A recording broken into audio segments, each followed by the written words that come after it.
at my door. This is what it feels like.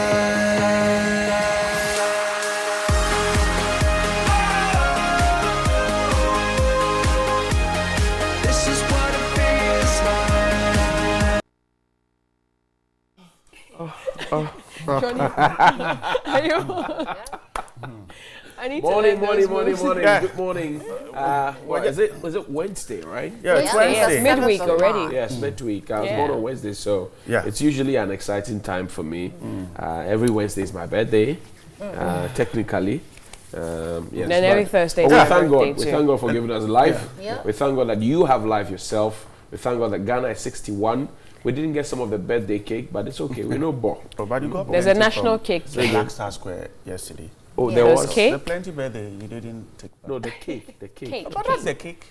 The one that President Buhari ate with President Akufo-Addo. You wanted to be part of that. That's It's a national cake. That's cake on a high table. Those of you who are down there, yours was the parade. The parade. You enjoyed so that was it. our cake. Yes. Very colourful cake. Yeah, it was. Yeah. It was But exciting I like yesterday. the human beings who at least try to spell out the motto Ghana Beyond 8 for this year. That was nice. I thought it was very artistic, yes. And we used, you know, our human resource and the creativity. We used it nicely, and kudos to the teams. But you can trust the army too. I mean, yes, those things are very common for them. And I think that the school, I don't like to call them children because they are second cycle, so pupils and students were also very creative with the Ghana at 60 thing they did. It was sweet. It was a great I think it was well organized. By far, yes, you're looking but I thought that it was very draggy. Very draggy. I mean, for a long in fact, previous years, last year was not as draggy as this year. The year before that was not, but this year was very, very. Probably because we're trying to cram a lot of things in there, activities in there. It's okay. Don't breathe like that. I mean, the program was supposed to have started at 8 o'clock. Yes, 8 a.m. Eventually took over around 10. Yes, I think that was because I was told the president was at the inauguration of the cathedral. But why would they fix another program the morning before such an event? Maybe these organizers should take a look at these things. It's exciting when you find it is done within a space of an hour and a half, okay? But when it drags, particularly when the kids are supposed to be standing from 7 a.m. and as late as 10, they were still standing. It's a bit uncomfortable. So maybe organizers will take another look. An hour and a half. I think we should be able to wrap up this. But did I hear Nigerian President General Buhari say he will help Ghana to fight corruption? Interesting times. I thought he was reading the wrong script or that he had gotten something wrong. I don't know. What are you trying to? Because he hasn't been able to solve it in Nigeria itself. No. Will that be the reason? But so if in trying, it's okay. Is there anything to solve in Nigeria? He wants to try, at least. I guess he said he will help. Yeah, like that's trying to help you. No, because maybe he wants to help you to probably fight wants us to also help them in return. I think the idea is the fact that if because Johnny, you and I know that most of the activities in Ghana that have been tagged with some corrupt activities as well have Nigerian people involved. Yeah. So if at least he says, I will help you, I'm hoping that he's going to tackle it from the Nigerian point of view, where he's going to help his people in Ghana stop the corrupt practices. How? That alone will at least help. I'm curious how is the problem? He didn't say how. And so you'd have to have a meeting, a tete-a-tete with him to find out how. But at least him assuring you that he wants to help, that is okay. We'll take it. At least we'll just take it. That's another foreign president telling us that he will offer some help. This is our president to also say he will. And we'll see what he will do. The speech you read was beautiful. It was very and short. I don't believe it. Okay. Oh, you believe in it? As what our great minister says. We are not in church. It's not about what you believe in. The Ghanaian Times, it is. The Times this morning puts it this way: Ghana and Nigeria must fight corruption together. I don't know if the same speech the Times is reporting. Well, maybe it's doing a passive rendition of the active speech. You see, there is a verse in the Bible that I like reading a lot. It talks about a log in your eyes and you trying to look into the eyes of your... Quote the verse. No, I don't like quotations because, you know, the moment you get even a letter wrong, then the whole thing is wrong. Right. So I like paraphrasing. Yeah. So really when General Buhari said that, my mind went back to the verse and I said, okay. Okay. It's maybe. Right. Yeah. It's all right. We are not in church, but we can quote the Bible. Because I was really taken aback, especially with a lot of people where social media was interested. Yes, events that, you know, just last month when money had gone missing, we're told that some python had swallowed the money. Yeah, mice, python, all manner of animals. So I was thinking, okay, so how exactly is General Buhari going to help us to fight corruption? Well, maybe you bring the pythons to go. Well, let's watch that. It's definitely going to be something that the battle jokes on social media. It's been since yesterday. I'm definitely going to be seeing more memes about. We all hope that corruption will stop, but look. We must be it's not talk. We must be real. Yeah, it's not talk. Okay. We must be realistic. Well, speaking of what's real, what was real is the fact that we celebrated our 61st independence anniversary yesterday. So, majority of the news items this morning will be centered around that, coming up shortly.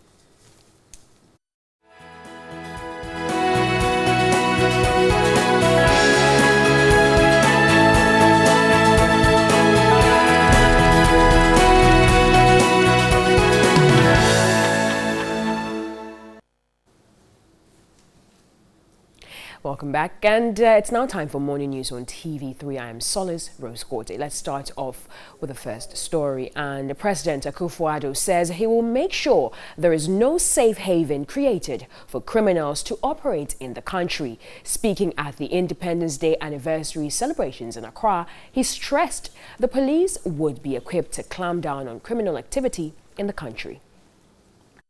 Violent robbery attacks have raised a lot of concerns as to the preparedness of the police to combat crime. Many have also questioned the availability of logistics for the police to effectively carry out their duties. On his return from the United States of America, the president met heads of the various security agencies. Although the details of the meeting have not been made public, some sources indicate he called on the security forces to institute tough measures to rid the country of armed robbery attacks. The president reiterated his commitment to keep the country safe. As your president, this is an obligation I accept, and I am determined to discharge faithfully. The recent spate of armed robberies is totally unacceptable. I will work to ensure the citizens are able to go about their daily duties in the confidence that they are safe. Country safe. He said the police will be given the necessary support to make sure security issues are swiftly dealt with. No miscreant will have the space to terrorize citizens and generate a sense of insecurity in our country. The police have the primary responsibility of maintaining peace and keeping law and order in our society, and in exceptional cases, with the backing of the armed forces. The government is doing and will do whatever it takes to enable the police discharge their duties effectively. President Akufo-Addo said security and peace of the country is crucial towards the prosperity of Ghana. Government is to capitalize on bauxite to raise over $500 million for infrastructural development. Part of the amount is to be used to construct a bauxite mineral refinery. President Akufo-Addo made the disclosure at this year's 61st Independence Anniversary celebrations in Accra. Akufo-Addo recalled the phenomenal economic growth of Asian countries in the early 1970s and emphasized that Ghana shared the same per capita income with Malaysia and Korea in the 1960s. President Akufo-Addo expressed worry at mismanagement of the country's natural resources, which has been the bane of her underdevelopment. Mismanagement, corruption, and high fiscal deficits have become the hallmarks of our economy, which we finance through borrowing and foreign aid. It is time to pursue a path to prosperity and self-respect for our nation. To set the economy on right footing, he said, government has concluded discussions with private partners on the use of the bauxite mineral. The bauxite mineral is expected to be an alternative financing model for infrastructure after it has been mined in commercial quantities and is expected to raise more than $500 million a year. Part of the amount would be used to construct a bauxite mineral refinery. The president expressed confidence that capitalizing on the bauxite mineral will spur Ghana forward. Bauxite in its raw form is worth about 42 United States dollars per metric ton. Processing it just one stage further into alumina oxide will fetch twice that amount. Refining the alumina oxide into alumina will increase the value by 7 times, and smelted aluminium fetches 100-fold what it gets in the raw state. To maintain macroeconomic stability, President Akufo-Addo spoke about his strong commitment to tackle corruption. The President of the Federal Republic of Nigeria, Muhammadu Buhari, praised President Akufo-Addo for setting up the Special Prosecutor's Office. I congratulate both the government and the Parliament for the quick passage of the Office of the Special Prosecutor Act and its signing into law. Your Excellency can be assured that you have a good partner in me as I look forward to any form of collaboration between Nigeria and Ghana in tackling the menace of endemic corruption. The theme for this year's celebration is Ghana Beyond Aid. Now, some political party representatives at the 61st Independence Parade have embraced the president's Ghana Beyond Aid vision, but called for a more practical strategy in achieving it, else it remains a political rhetoric. But others want a national development plan as a start point to achieving the goal.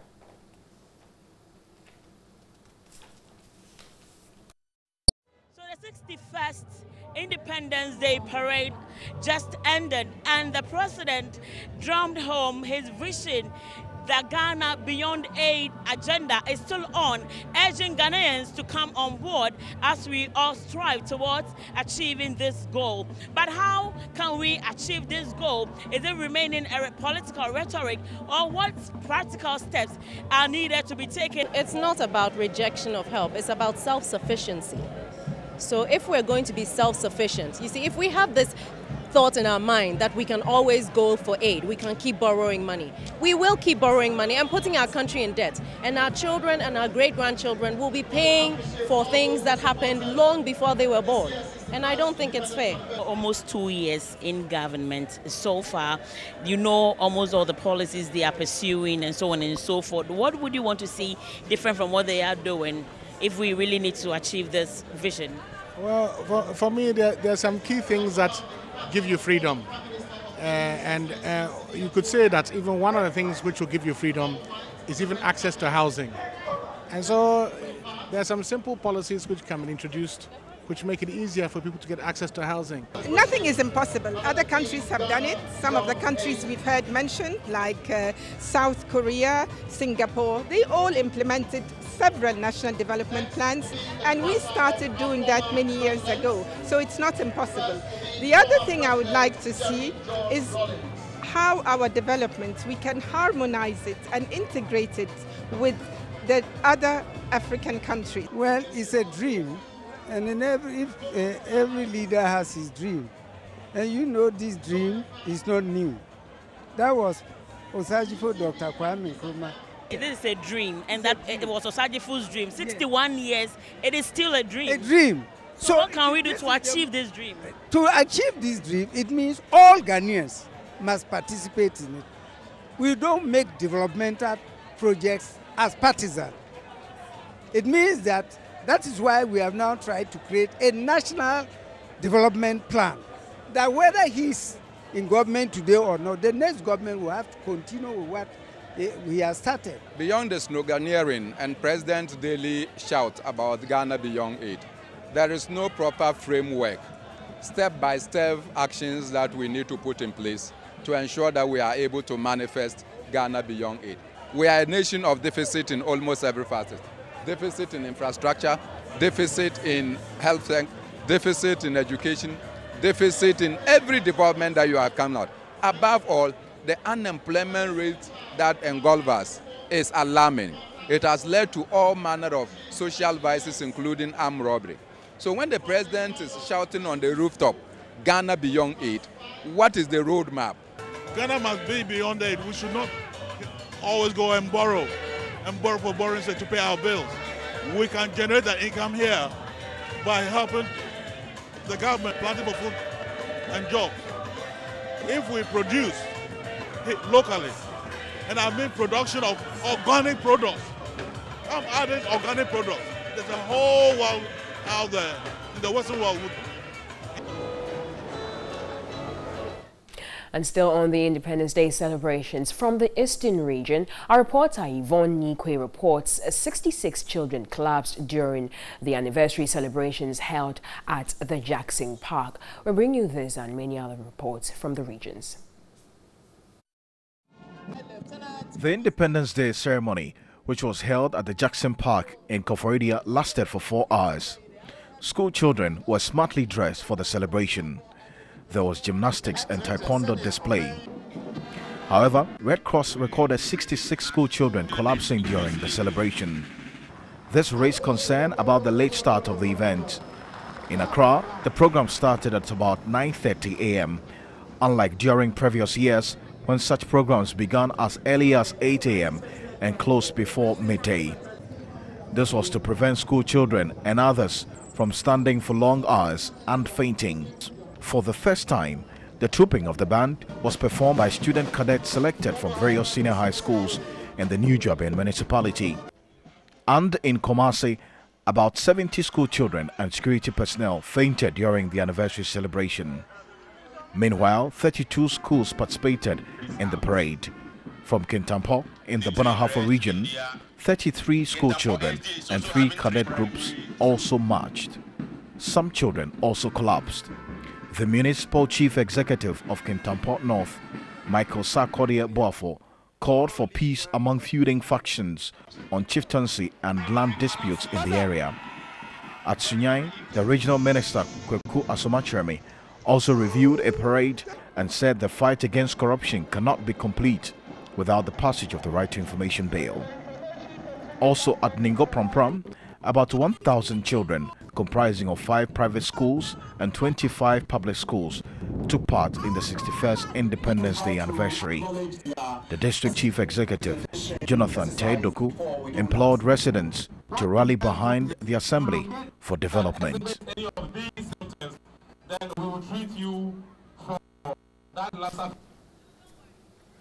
Right, you're still watching morning news on NewDay. Let's move on to some other stories. Many school children collapse every year during the Independence Anniversary Parade across the country. Now, while some have called for the exclusion of pupils in the March 6th parade, others have described the annual ritual of having pupils march as primitive. The parade of school children existed during the pre-independence period that was on May 24. It was the birthday of Queen Victoria of England, the country which colonized the Gold Coast, now Ghana. On that day, which was declared a holiday in the Gold Coast, the governor took the salute as school children marched past. The march, which was usually held at the old polo grounds in Accra, was attended by school children while other events were held in parts of the country. Having realized that these children were excited about marching, the government shortly after independence adopted a program which became the flagship of the independence celebrations. Initially, a large number of school children participated in the march past. However, over the years, the numbers had been reduced due to the long hours school children stood in the hot sun waiting to march alongside contingents of the security agencies. Very often, children collapse requiring first aid care by members of the Ghana Red Cross Society. A new arrangement was made for the selection of a small group of students to represent the various sub-metros in Accra. Following criticism by the public over the long period children waited to take part in the march, there was an innovation in 2016 where the students after marching were taken off the parade ground to sit in the stands to watch the rest of the event. The event also started about 8 o'clock in the morning to avoid long hours of waiting, and the program lineup curtailed to reduce the time. Before midday, the program would end in order not to make the school children stand long hours in the scorching sun. This year's event was a departure from the innovation. In the Lojokuku-Krowo municipality, more than 30 school children collapsed. The Black Star Square recorded over 50, 66 in the eastern region and 70 in Kumasi. A total of 2,700 and 200 children, including cadets and voluntary organizations, took part in the anniversary parade. Towards the saluting days. Now let's do some international political news, and Sierra Leone will go to the polls today, March 7, to elect a successor to President Ernest Bai Koroma in an election dominated by an economic crisis caused by the collapse in iron ore prices and an Ebola epidemic. What is at stake in the election? We bring you a news desk report. A civil war in the 1990s, fueled by conflict diamonds and fought in part by child soldiers, killed tens of thousands of people and wrecked Sierra Leone's economy.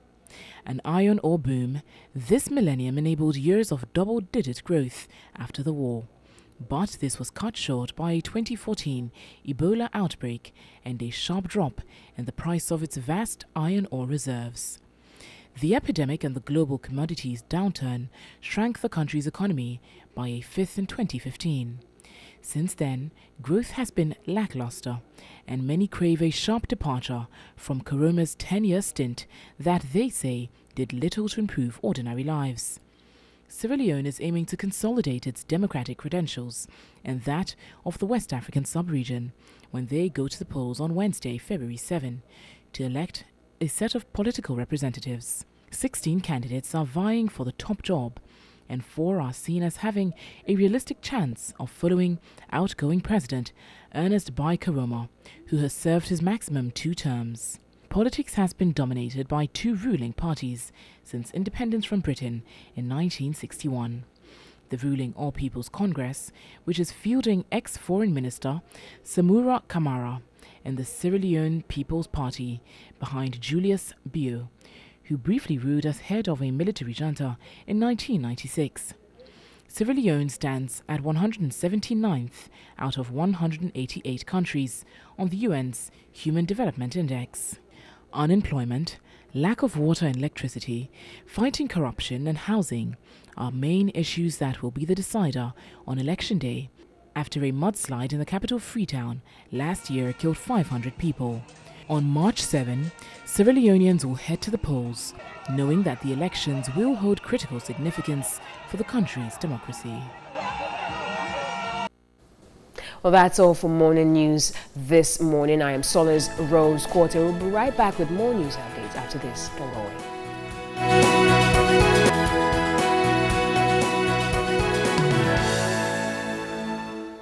Welcome back. The Independence Square in Accra is a very important national monument that plays host to thousands of Ghanaians and people from all walks of life. But what is the true state of the Independence Square? Let's find out. The Black Star Square, also known as the Independence Square, is bordered to the east by the Christianburg Castle, the west by the Kwame Nkrumah Memorial Park. The Accra Sports Stadium sits to its north, while the Gulf of Guinea borders it to the south. The Independence Square was commissioned by Ghana's first president, Dr. Kwame Nkrumah, in 1961, in honor of the visit of Queen Elizabeth II of Great Britain. The square is an important center of attraction and a point of convergence for Ghana's Independence Day and May Day parades, as well as some major national public gatherings and national festivals like church services, concerts, and monthly Women Aglow prayer sessions. A 30,000-seater capacity comprising 8 stands, the Black Star Square can boast of the Independence Arch, which houses the presidential days, the Black Star Monument, the statue of the proverbial heroic Ghanaian soldier, and the Perpetual Flame Stand. It is a real sight to behold from afar and a major tourist attraction.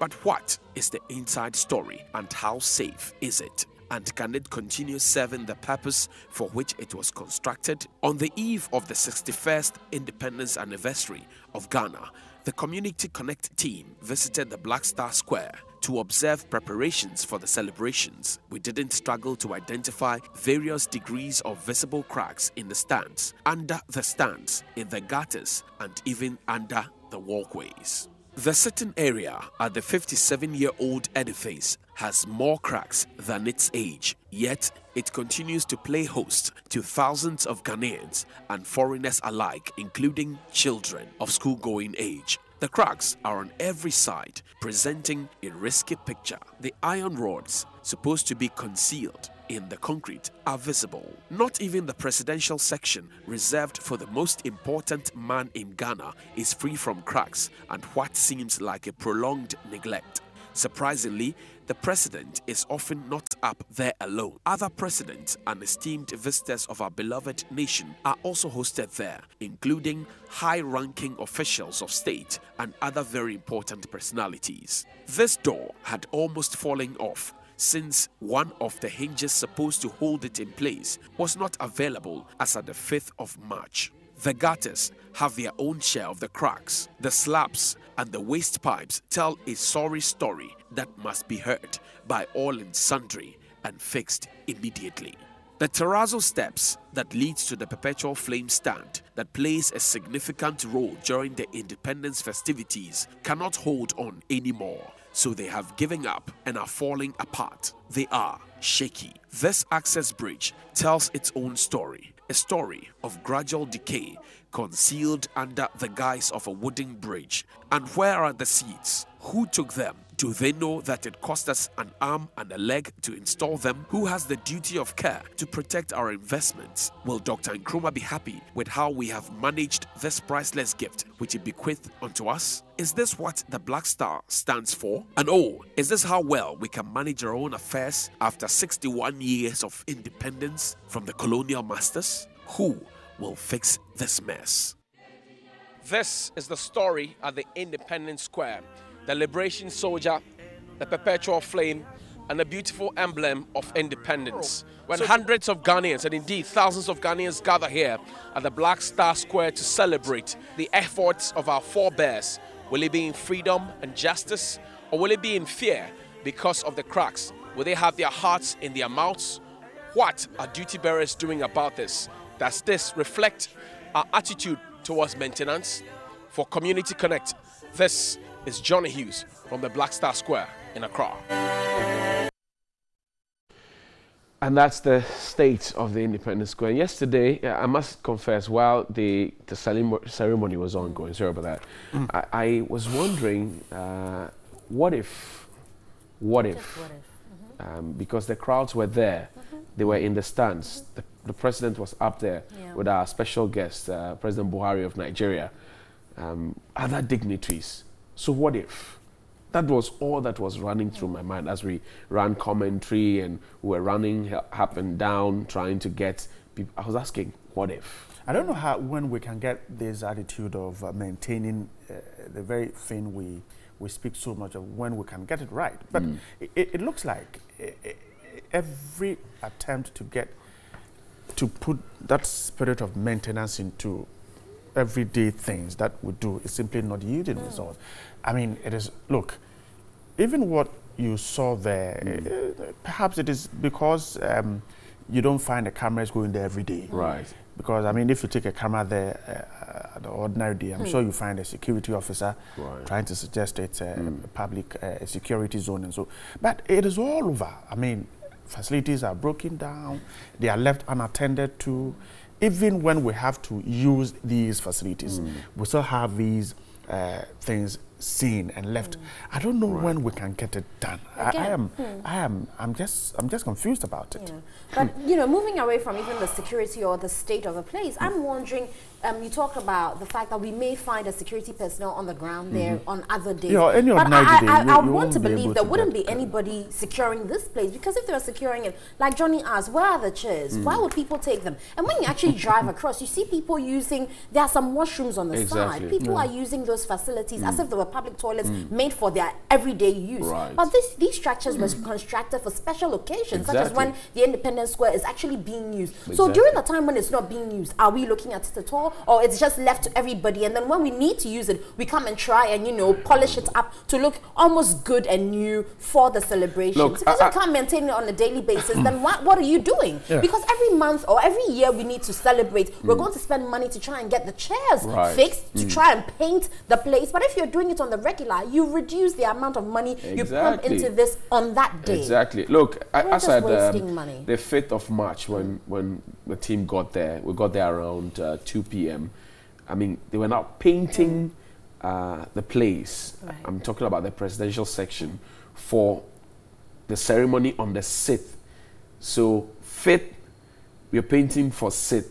The fresh paint and everything. And not everybody is comfortable with that. People are asthmatic and I look, I was shocked. What I saw, I was so shocked. My father was a building person, was an engineer, and this, you don't need a prophet to tell you or an expert to tell you that this is not good.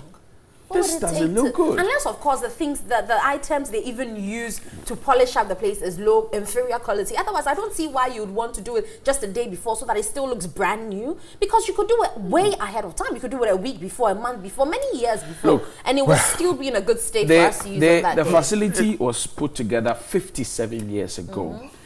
It tells you the quality and the investments that went into it.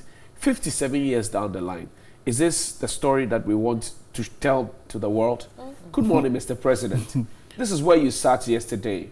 I'm not happy about it because you asked that we be citizens and not spectators. I'm not happy. Good morning, sir. Anyway, guys, maybe let's start off with Ghanaian Times now. It says, at the 61st Independence Day Parade, time to pursue path of prosperity is now. That's coming from the president. Also, President Buhari says Ghana, Nigeria must fight corruption together. And then finally, the president did award some 30 BEC graduates at the celebrations. Congratulations to the BEC guys. We'll go back to the conversation I always have. And Senior Bride will corroborate this conversation. That these people who are awarded, where were they drawn from? And you see, do we put people at a disadvantage? For example, the school children, about 2 days ago, the story we showed where they were in the farm or on the farm trying to work so they can harvest, sell before they can procure chairs and other important things that they need for their education to forward that agenda. Right. And you're wondering, okay, so what if we're giving them a chance to also excel? Could they have been part of this 30? Yes. Yeah, of course. So it is not just about the ceremony. Congratulations to those who have gotten it. But how do we make sure that everybody is legible and qualified to be able to effectively compete to get it? That's so 30 means that 3 from each region? Possibly. It could be. At least people were selected from all 10 regions that we know. But as to what the numbers from each region are, is, we can't say. Like Johnny said, I think the only thing out is to ensure that these peoples get the support they need. I mean, if you visit some of these regions, some of the schools that they attend are in such deplorable conditions. Okay, there are deficits everywhere, infrastructure, learning and teaching materials, teachers, everything. So, I mean, we'll reward them at every independence anniversary, but after the reward, what goes into enhancing their development? Do we then wait for them to struggle through and for another 365 days for us to say that, hey, come take an award. You graduated from BEC and you have done well. So let it not end here. Let's go back to where they came from. Look at the schools they attended and see, even within the area of the schools they attended, how many schools there are deprived that needs the support. That's the only way we can benefit from these. Other than that, it becomes an annual thing that we do and it ends right there. It certainly does. But again, coming to the Independence Day celebration, I'm looking at a time where the president or Ghanaians could shift around. I mean, if there's a particular government in office, it would be nice to have the president visiting some other regions apart from Accra. Right. Because it's all part of development. If you believe that Ghana should develop as a whole and not just certain parts of it, because definitely if the president is to move to the northern region to hold the Independence celebration, the national some development going on. At least they'll consider even these national parks they talked about. They may develop one place to make sure it can host the president and all these things. So eventually they should I know also that under that. President Kufuor, we had the national celebration points, a replica of what the Independence Square is. I don't know what the state of those facilities are at this point, but the Jackson Park in Koforidua, and you know, very crucial places. And as you said, the president could visit because they were modeled after what the Independence Square looks like. So the president could visit. And it's the same argument that comes to meeting the press, where people have said that, look, the president should leave the Flagstaff House and go out, you know, to maybe Koforidua, to Suyan, go out. See what the real situation out there too is. No, so that they can also connect. That's not to suggest that the president doesn't know what the situation is. No, certainly he does. But at least the people also need to feel that they're part of Ghana. Because, right, Johnny, if I lived in the northern region and every time it's the south, I mean, over time you sort of make me disconnect with what is happening in Ghana. I feel like a different kind of person or different kind of people, even though I'm Ghanaian, because nothing really translates from here to what happens out there. And I'll just, personally, I'm putting it out there because I put myself in that position that if I was there, what would I have wanted to see on such a day? Maybe here that the president is coming there, let's rally around. Let's also feel that, okay, we're being celebrated as well as part of Ghana. That's it. And then it comes back to the celebrations. I heard the night before, that was on the 5th, they did some fireworks around the Nkrumah Circle. I thought this was a beautiful time to let at least Ghanaians know, yes, you're talking about traffic. I've heard people give many reasons for why it wasn't told, really. But it's a national thing. At least the Ghanaians should know. Then it's up to you to decide whether you'll be there or you'll not be there. And of course, I don't believe that's a good reason because there should be enough security detail to cordon the place or direct traffic or do whatever it was to allow us to enjoy it. It's the reason. I think that it was just not publicized. Yes, the failure to publicize the occasion. Because if you take a look at the program that was released to the public, it included the fireworks. Except that, like you're saying, some extra effort should have gone in to tell people that the fireworks will be on that day, and so to increase attendance. I don't think that the issue of traffic is a big one. The interchange, apart from the stretch in front of the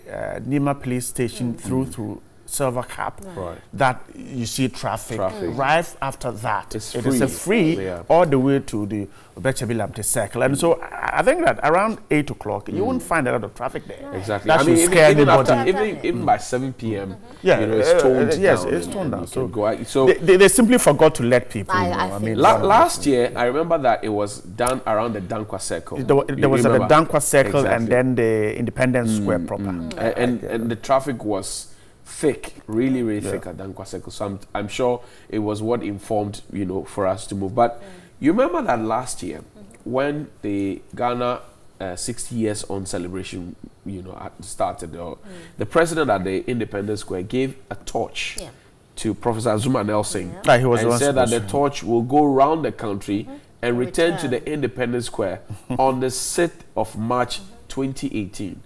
Where's the torch? Ghana 60 years on anniversary committee. We hope it didn't burn somewhere. No, it didn't burn, you see. And I think that the Ghana 60 years on anniversary committee, well, they told us it would be a year-long celebration. So the torch wasn't part of the activities? I didn't see it yesterday, but the promise was made that it will go around the country and return on the 6th of March 2018. Which was yesterday. I didn't see it.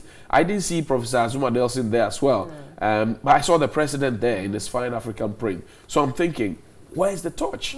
And why is nobody telling us? Where's the Ghana 60th anniversary committee? What's happening? Nobody's saying anything to anybody. Anyway, I think we need to be asking questions because there are several promises that were made. And one thing that keeps ringing in my mind is the libraries that were said to be built in every region. In fact, I remember when some questions were asked, organizers suggested that we shouldn't be thinking about a structure as a library. They were talking about a mobile library for the regions. So if the torch, we can't find the torch, I'm wondering where the mobile libraries would be. if the torch isn't coming. But the committee hasn't really been, forthcoming with information. I think they've just gone into silence after the whole brouhaha surrounding. Maybe they don't have money. Maybe they don't have money. Johnny, even if you don't have money, there are so many platforms that are offered free for you to give such information, because it's for us Ghanaians, taxpayers' monies went into it. I remember there was so much noise about how much they were even putting into the committee, and so of course you need to account for all these things that have happened. And because people were excited about the celebration, because you told us not to be spectators but be citizens, so we need to ask and know, so that if there's somewhere along the bandwagon we can join, we certainly will jump onto it. Absolutely. But yesterday the president, wrapping up, the president said he will not tolerate armed robbery. He's actually declared war on it. The spate of armed robbery is up there. But this is not the first time we've said. The president has said before that he won't condone lawlessness, that even if you're a party person, you'll be dealt with. We have heard so many of those. Now we're hearing about armed robbery, and Buhari makes it even better, says that, well, it will help Ghana to fight corruption.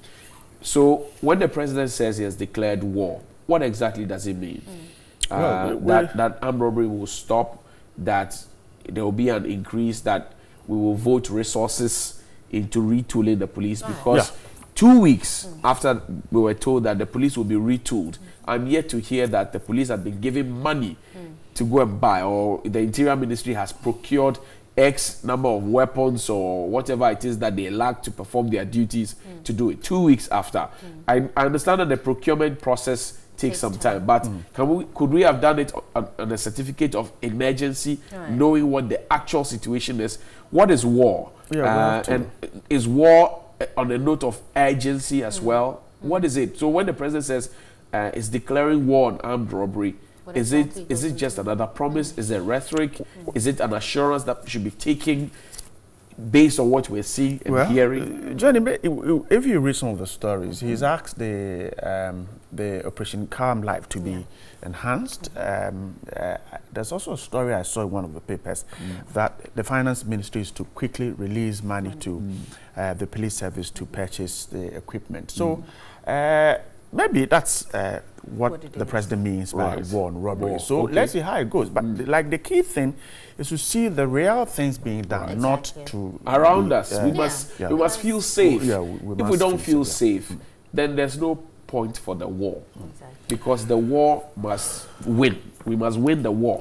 If we wage the war, we win it. We can't be defeated. Anyway, guys, yesterday the president was here to say that Ghana Beyond Aid should not just be a slogan, but it should become a reality. And also it's to help Ghanaians come into the frame mind where they think everything that they do is toward, relying on ourselves and not relying on donor aid. But what do you have to say about that? Is it just a slogan, or do you plan to work it out as well? Let's see what you have to say as you rant with George Queenan. This is what it feels like. If we're going to be self-sufficient, you see, if we have this thought in our mind that we can always go for aid, we can keep borrowing money, we will keep borrowing money and putting our country in debt. And our children and our great-grandchildren will be paying for things that happened long before they were born. We are a nation of deficit in almost every facet. Deficit in infrastructure, deficit in health, deficit in education, deficit in every department that you are coming out. Above all, the unemployment rate that engulfs us is alarming. It has led to all manner of social vices, including armed robbery. So when the president is shouting on the rooftop, Ghana Beyond Aid, what is the roadmap? Ghana, our beloved country, is 61 years old, and the theme for the Independence Day celebrations was Ghana Beyond Aid, a Ghana that looks at using its own resources and building its economy not dependent on charity and handout, but the proper management of its resources to foster growth. But is this feasible? This is Daily Rant. Let's keep talking. I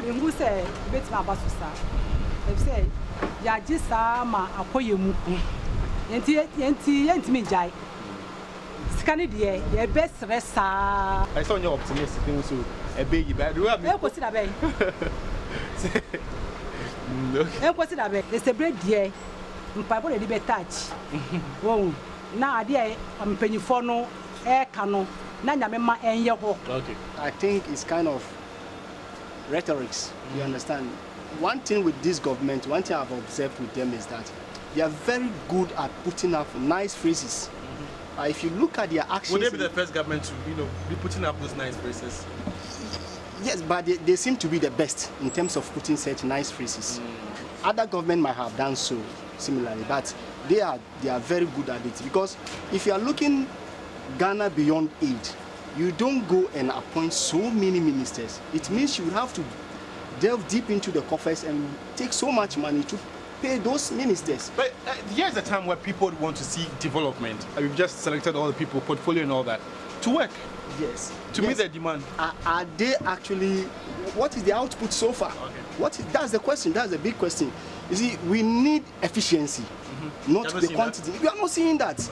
You understand? If they are able to use few people to achieve certain things for us, then we can say there's efficiency. But as things stand now, we are only dissipating resources. So there's no way, if you continue dissipating resources this way, yes, we will move beyond aid, but it will take us 50, 70 years down the line before we get there. It's something that the government is willing to achieve it. And looking at the policies that you have set forward, is the right course to achieve Ghana beyond aid. And talking about a lot of the number of ministers. But there have been complaints, too much ministers. There have been complaints. It's legitimate, they complain. But you should know that division of labor, when things are being divided by people to do it, it moves very efficiently. Look at the commitment of the president, who is our leader. His commitment. It's not about Oroya. Look at, if somebody said you will do something, his commitment. Look at the president's passion. He goes to work around 8, he closes around 10. So that's the which of the president? The traveling president? Who is always out of the country? You see, I mean, I'm surprised. So the previous government didn't travel. Oh, they do travel. But this one... When you say the president travels, I want to understand. It's not like he's just going to have fun, or it's just the name of the country. Traveling is too much. Okay, tell me, George, the travel, what did we achieve since he started traveling? Only it's bound to happen. No. Yes, only it's bound to happen. Traveled to UK. What recently traveled to Togo, Washington, and Germany. He went for official business. All right, look at the per diem. Yes, it's just for the per diem, the 5,000. Traveling for an official business is better than traveling to Dubai. My brother, Ghana beyond age. Ghana beyond age. My worry is I cry today because I miss Dr. Kwame Nkrumah. You see, if supposing Kwame Nkrumah has the chance, like by this time, we are more than like this. Since Kwame Nkrumah up to now, we are not able to get any quality thing from all the presidents. Which can free education? The way the people, the students are dying. I don't know there is. They are dying.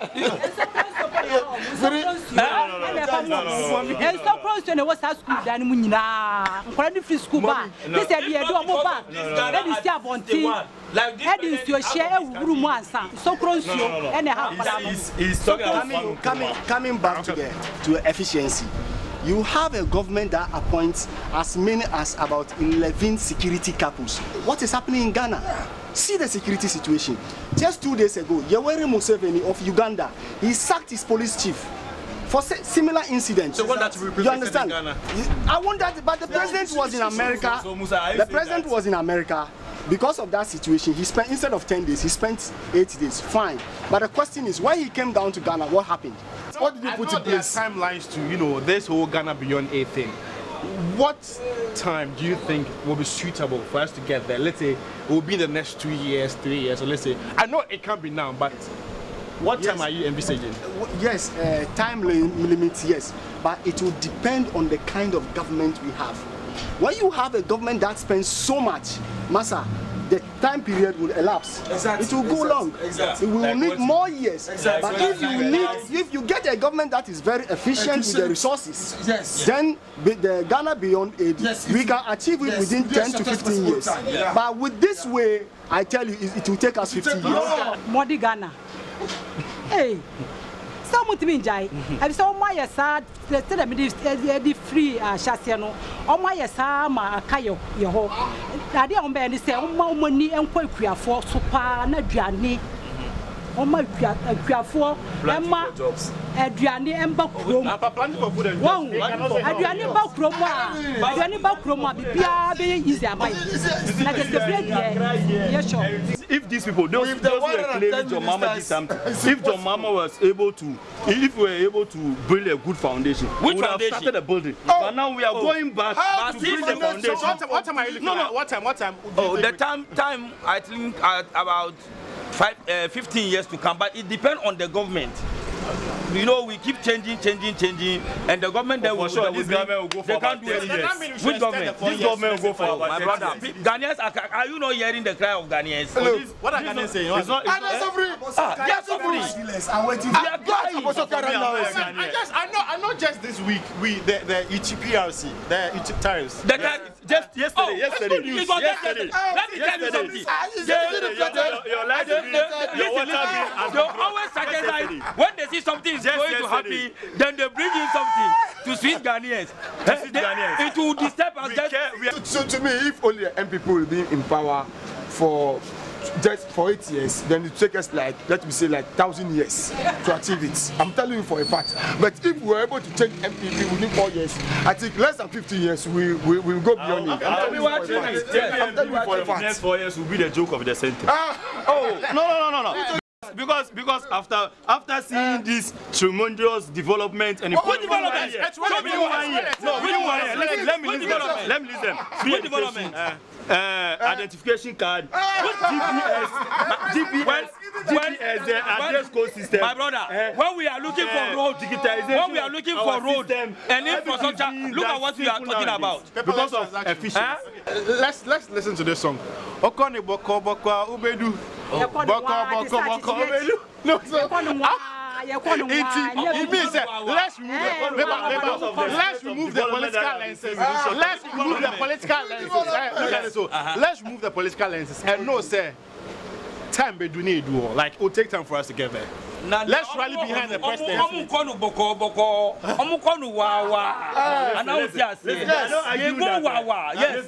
arguing that it's not happening. That we cannot. It will happen. Their problem is that it's a government in power that cannot achieve it. And I'm telling them that if we Ghanaians will be part of the government, we can achieve it. If you have a land in this Lagos, you wanted to build maybe a vast start for your children, for your future, for you and your family to a future. Will you continue eating Papa's pizza? So far as you have the means, you make sure that you cut it off and then build your house. Papa's pizza. If you say Ghana have the means, then this one will not send us the money. Yes. So don't talk like that. You have natural resources. You have gold. You have cocoa. Are you managing it properly? It's been a heated argument. They're going to talk. Ghana Beyond 8. How well can that materialize? Just log on to social media platforms. On Facebook, it's how many ministers are you taking so far? All the money is going to the ministers. Ghana, the campaign is on Eat Ghana, Where Ghana, No Ghana, and Watch Ghana. Here at TV3. Hashtag we celebrate you. Thank you for watching. Good morning.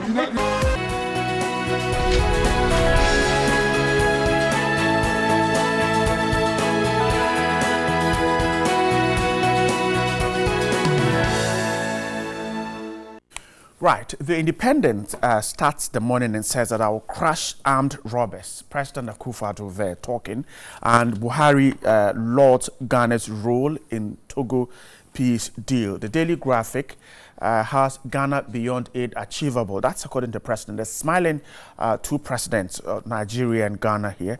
Our guest of honor, President Buhari of Nigeria. And on the front page of the graphic, he praises Ghana for creating special prosecutor office. The publisher has the same picture, kind of. Nana declares war on robbery. President Akufo-Addo exchanging pleasantries with the Nigerian head of state. The Heritage carries the independence story. President declares war against armed robbers.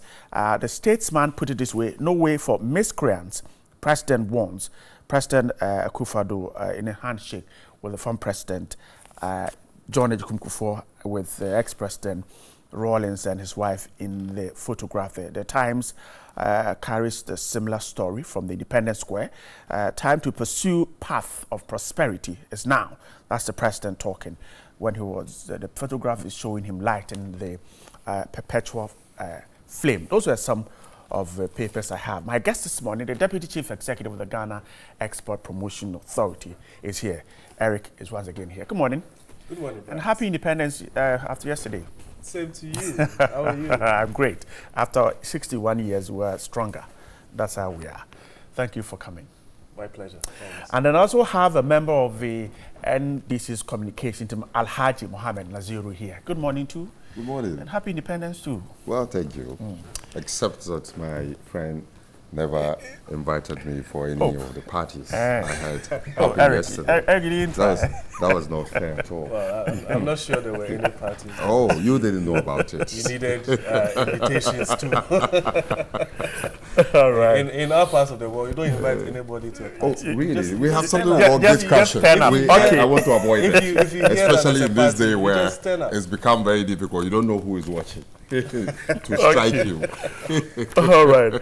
Gentlemen, grateful for your time. Let's start our conversation with this issue quickly before we even jump into the very issues the president raised at the ceremony yesterday. There are reports of several school children and the officers of the security services who were at the various parades. In fact, in the Western region, even the district chief executive collapsed and had to be rushed to hospital. In the Eastern region, we're told by the publisher that about 72 people, children, collapsed.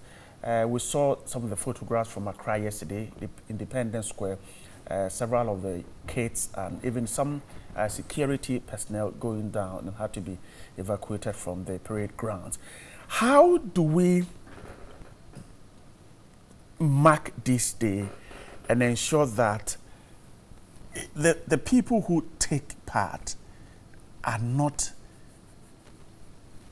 put in that situation? Eric, how can we reduce this? Well, good morning once again, and happy 61st Independence anniversary to yourselves and then to all the viewers out there. The Independence celebration has become part of our, if you like, body fabric. And of course, the way we mark it has been something that, for me, ever since I was a child, it's been the same. And people would actually look forward to going out there to march, and that's when you bring out your best white socks to go and also participate and be part of the celebration. It's quite unfortunate that as it happens, especially when the sun is that high and people probably wouldn't have had enough hydration. Right. And I'm sure that sometimes, a bit funny, but probably have not even had enough meal or whatever. They haven't had breakfast and all of those things, and it takes a while. So it can take its toll, even on the very well-prepared individual. So I feel that we probably have to find a way of making sure that either, especially when it comes to the school children, the amount of time that they actually have to spend standing in the sun and all of those things is reduced. I think that watching yesterday's celebration, actually when the kids march, they actually are ushered to go and sit down. I think that is a departure from what used to happen in the past. It's quite unfortunate, but I think it's important that as well that whilst we're doing that, some housekeeping rules should be given out to the participants in terms of what you have to do if you feel faint or even prior to attending the event. Some little health checks probably will have to be done to ascertain that the individuals are indeed healthy enough to be able to partake in an exercise like that. But of course, for an event like that, there's bound to be some of these things. I mean, if you look at the sheer numbers of people who will be involved in these activities across the country, it's meant to happen. But I mean, I think that we also have to learn from what has happened in the past. It's actually so that we don't get unfortunate incidents happening over the period. I mean, just to say, I think it was just a couple of days ago, a very healthy football player, actually died in his sleep in terms of cardiac arrest. So some of these things can happen, but if it's preventable in terms of the time and making sure that we have especially the school kids are healthy enough, they've gone through enough training, there's enough hydration, and then there's also some kind of assistance on hand. Maybe you're looking at the ambulance services, the Red Cross, and even some on-site facilities to make sure that if something like that happens, it doesn't degenerate into something unfortunate. All right, grateful. I like Naziru. Can we decide to keep these kids out of the celebration? Well, we can decide to keep them out, except that that has been the norm, and most of them are excited and the enthusiasm. It's an opportunity to also contribute your quota as a citizen. They pick up at that early age patriotism and service to Mother Ghana. And I think we should encourage it, except that we do it in a manner that would, at the end of the day, ensure that we all benefit something from it. The state benefits and the young folks also benefit something from it. I know for sure that in 2015, in 2014, there were a lot of issues that was raised in connection with the young kids march. My good friend here, his colleagues then were on top of the roof, making all sort of allegations against the then sitting president, John Dramani Mahama, and why they allow kids to suffer because of Independence Day. That has not changed. That is still going on, just because that is how it is supposed to be. And so sometimes I get marveled at some of the issues that are being raised just because a particular party is not in power. It is very important we note also, having had some military orientation, you see the shape and size of your leg would largely determine how long you can stand. And that is the reason why in the military they are very particular about certain features of human body, so that they can recruit you in view of the nature of the job you are going to be engaged in. So subsequently, I would like to suggest that we get professionals to also, integrate with the school authorities to determine and select which of the people can take part. So some schools have cadet corps, and so maybe that should be an advantage. Certainly, some schools have cadet corps, yes, and with the cadet, I know they take into cognizance most of these issues, and they make sure that you fit certain criteria before you can be adopted. That's what I expect in the future. We should look at and ensure that all the kids who are coming there will leave peacefully as they came, and not get themselves into any serious problem that would end up making it, disadvantaging them for partaking and showing their patriotism. Going forward also, it is very important that we look at it as a nation to see how we can shorten. I think it was during from President Mills's time that we had one of the shortest independence parade, and it was memorable. I think we should look at making it as short as it could, so that other activities would go alongside it to make it still memorable as we expect it to be. Eric, give me just a word or two. Is the march necessary now? No, I think it's necessary. It's necessary because it's something that, like I said earlier, we're sort of used to. Of course, I would agree that if certain things can be put in place, excuse me, to make sure that these things, even if it does happen, they're taken care of. They're taken care of. My brother here couldn't resist the temptation to take a swipe at me. You remember that we started on a very light-hearted note, and then all of a sudden, whilst we were talking about independence, he couldn't resist to mention the name of the NPP. This I obsession, didn't mention the name of the NPP. This obsession you with said NPP. This obsession with the NPP should stop. I think that you have enough. Really? No, yes, you have enough. You have enough issues within your own. Eric, I think give me a word or two. You've given about 10 words. Yeah. So anyway, so I'm sure that we can continue to make improvements, right. but to take the school kids out of the whole celebration, we'll take something out of it.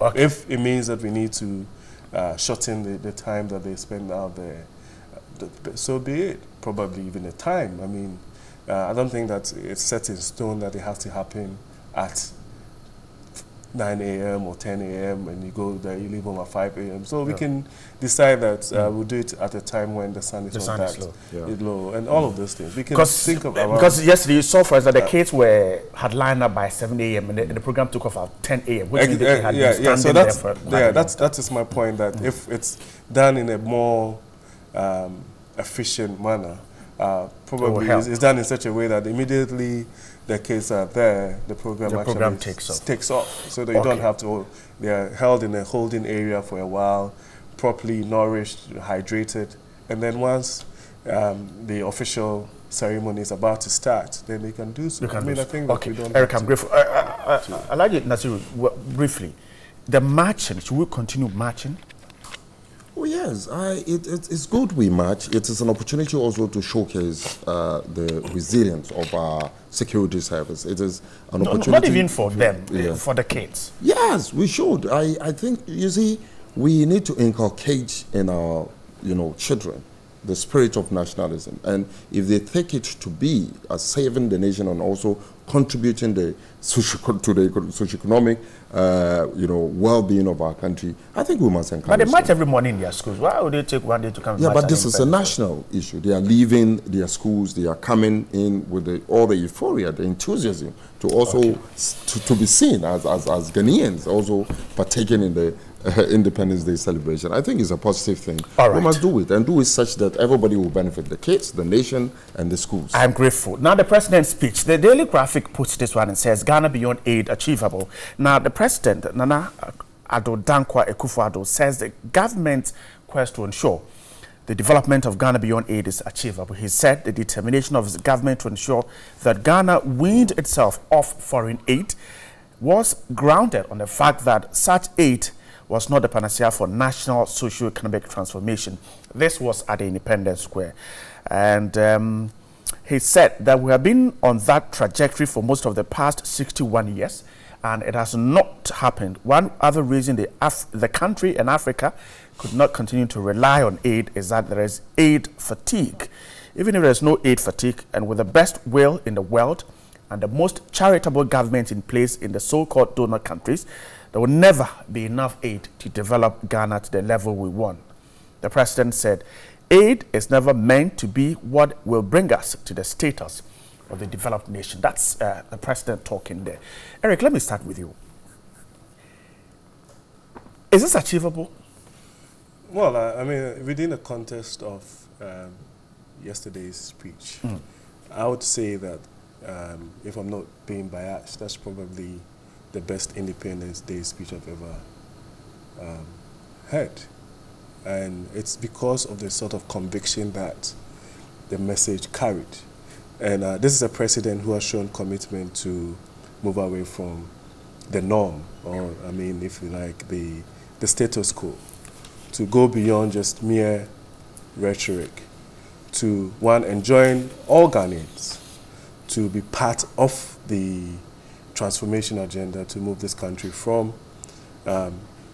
dependency to real independence. I mean, a lot of commentators would have told you, and I've said time and a number, that whilst we've probably achieved political independence, when it comes to economic independence, we're still lagging behind. And the president was very candid with the fact that in terms of some of the things that we're meant to have been able to achieve, if you juxtapose our current economic conditions to our peers, and our peers are the likes of Malaysia and Singapore at the time of independence, then it means that we haven't done very well. But he also went on to make the point that we can't continue doing the same thing over and over again. It was important that we move away from one, exporting our produce in its raw state and adding value. That would mean that it's meant to be situated in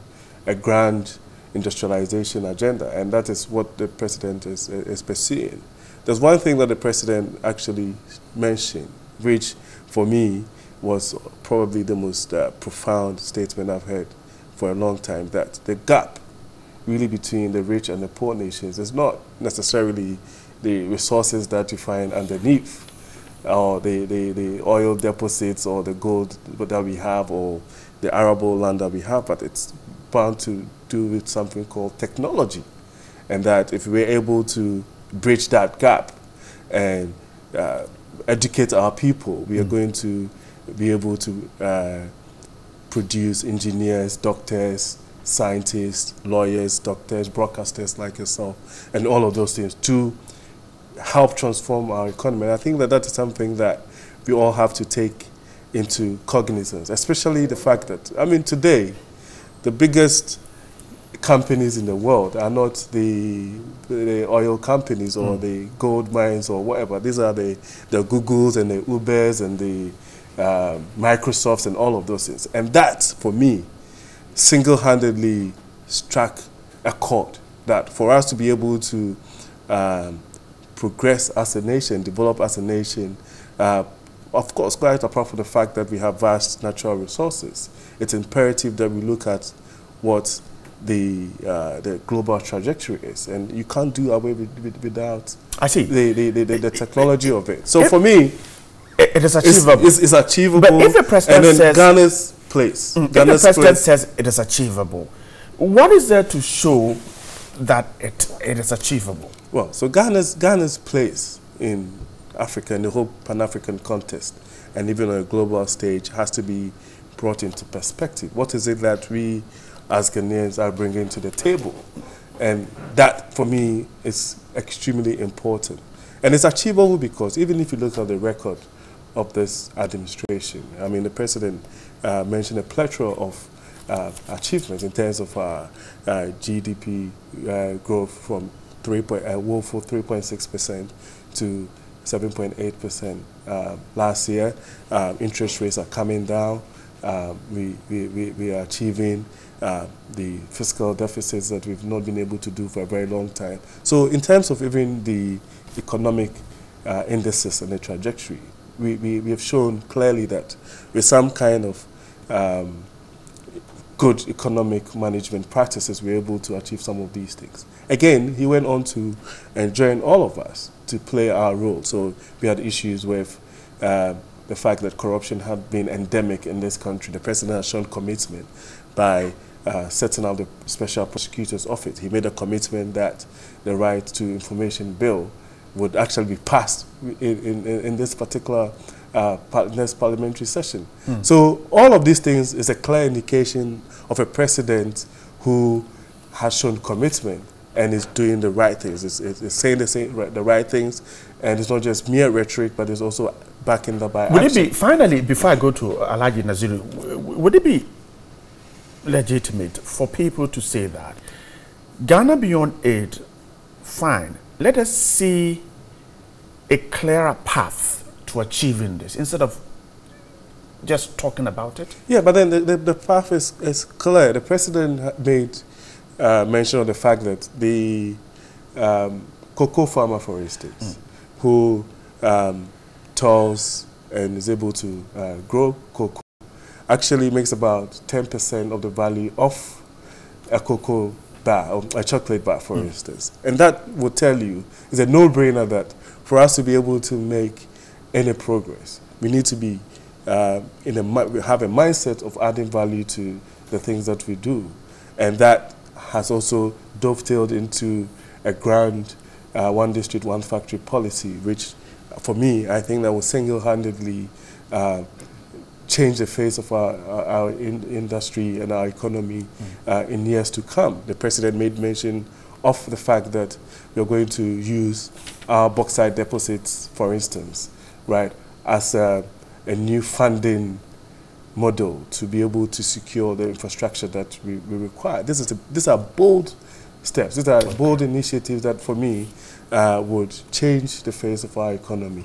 So it's not just about mere rhetoric. I mean, it's also about the fact that it's actionable. As we speak today, during the last, let's say, 8 or so, or even 20 years, I've never seen any government come and reduce electricity tariffs by, a whopping 17%. Even in some of the cases, actually more than that. That is a commitment to make sure that our industries are able to have access to cheaper energy sources to be able to do all of those things. And so if you bring all of these things together, and the fact that all these policies are being put in place and the sound economic management policies that this government has put in place, and the commitment to fight the endemic corruption that we witnessed under the administration of the past President Mahama government, then it means that we are moving towards the right trajectory. So there are a lot of things that, of course, I mean, when it comes to politics,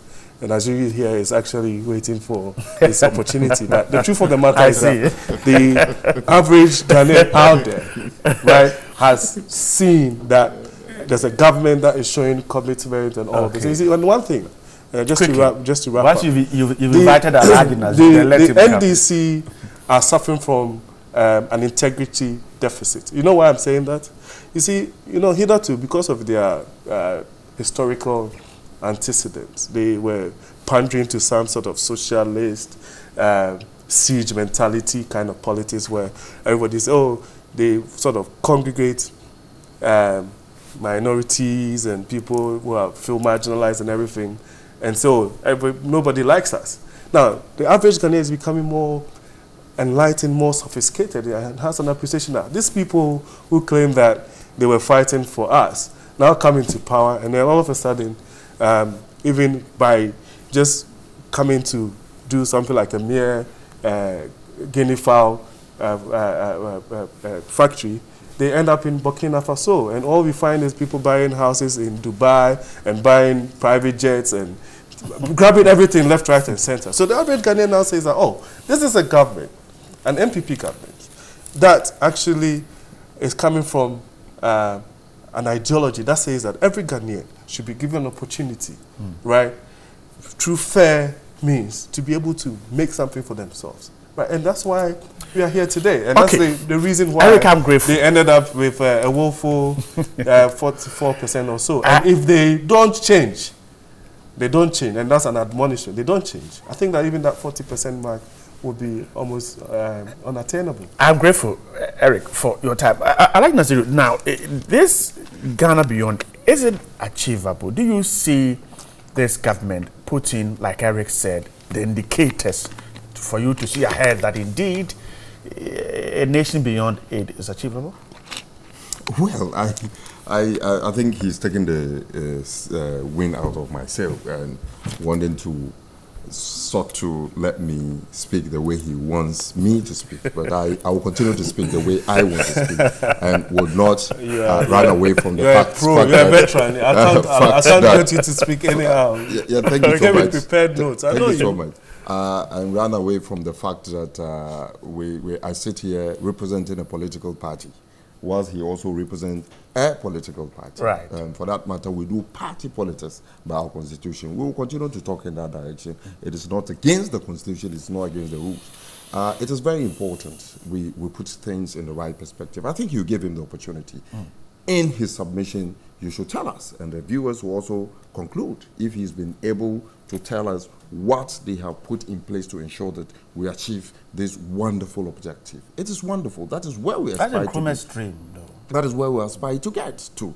I mean, but our forebearers have all contributed in line so that we can get there and get there very easily and early enough so that this country will take its rightful place in the world politics. However, we also begin to ask ourselves, I mean, he sat here to outline a whole lot of things and ended up, I mean, attacking the NDC, John Dramani Mahama once again, as if we are still in government. We are not in government.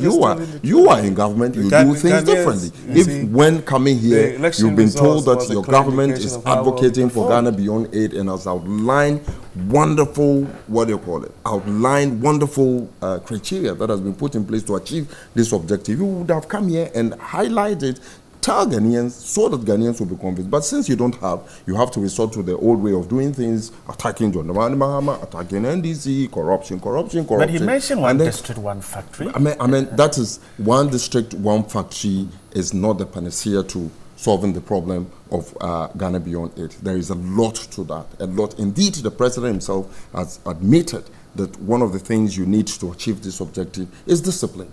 And then paradigm shift from the old way of doing things so that we get different results. In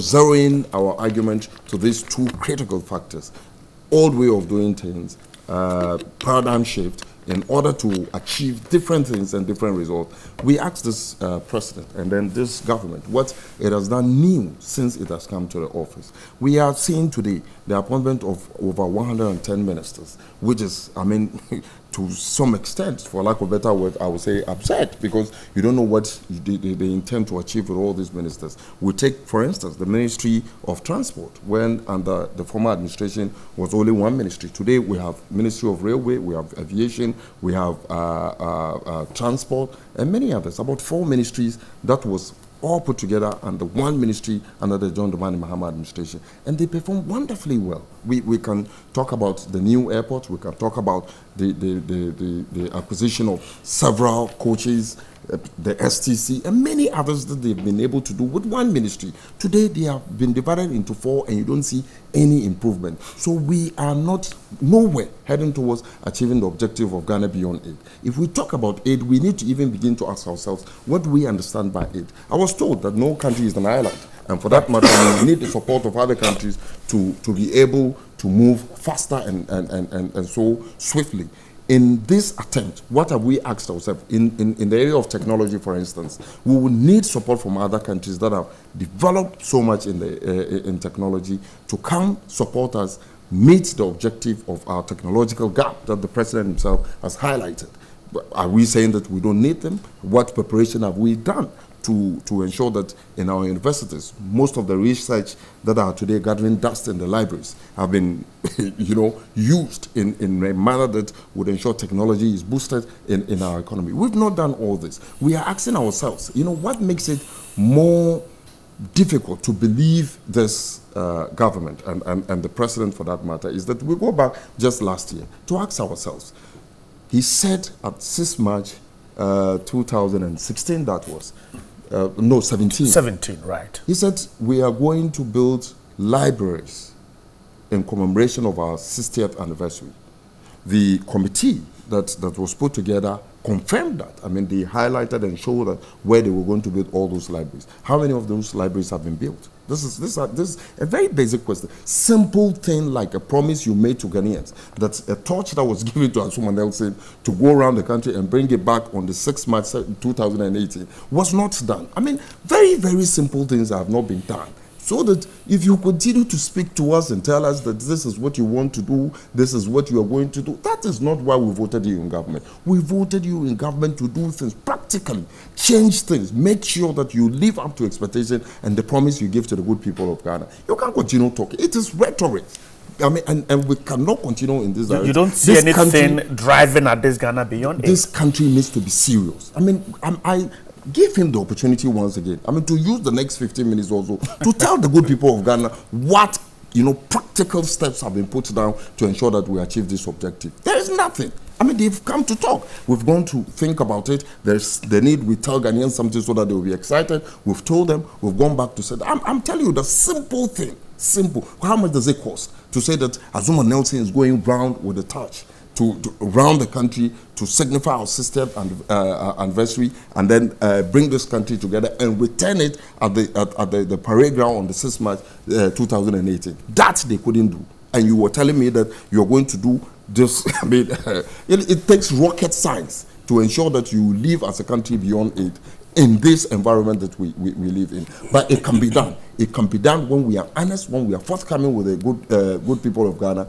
telling them to come in and support. Just like former President John Mahama has raised the issue severally, that look, the free education thing is a positive thing. We all believe, and indeed it's a constitutional requirement, but let us come to a roundtable discussion to ensure that it will be successful. And the people continue to refuse it. They would refuse everything that would ensure this country will move forward, because at the end of the day, they have continually, I mean, from age long, traditionally, have been people who have not, believe in the fact that some other people, apart from them, can move this country forward. So they will continue to behave in a manner that would not make Ghanaians successful at the end of the day.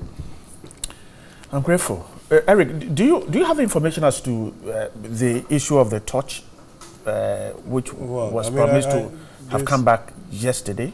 You know, Naziru is just confused to me because he went all over the place, and at a point, it was as if that the NDC have not had an opportunity to be in government before. I mean, if you look at even our last democratic dispensation, that is since the 1992 Constitution came into being, the NDC has been in power for how many years? Well, I don't know.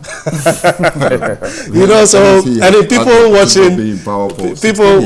watching, watching you this morning will be asking themselves, "Wow, where has this guy been? I mean, have they been in power?" But you see, I understand his frustration.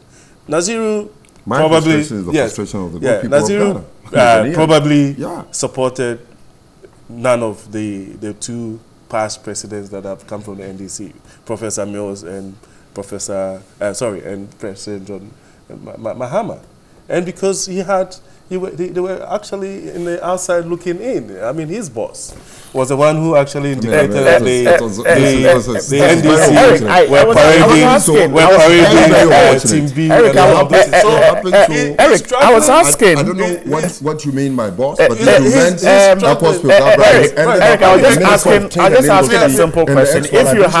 If you have information about why, I was coming. I just asked if you have information. I'm not asking. It's important that we see, as politicians, Ghanaians see that when we are speaking with integrity. It's also anchored in some values and principles. You've never believed in any of these two people who have become presidents from your ilk.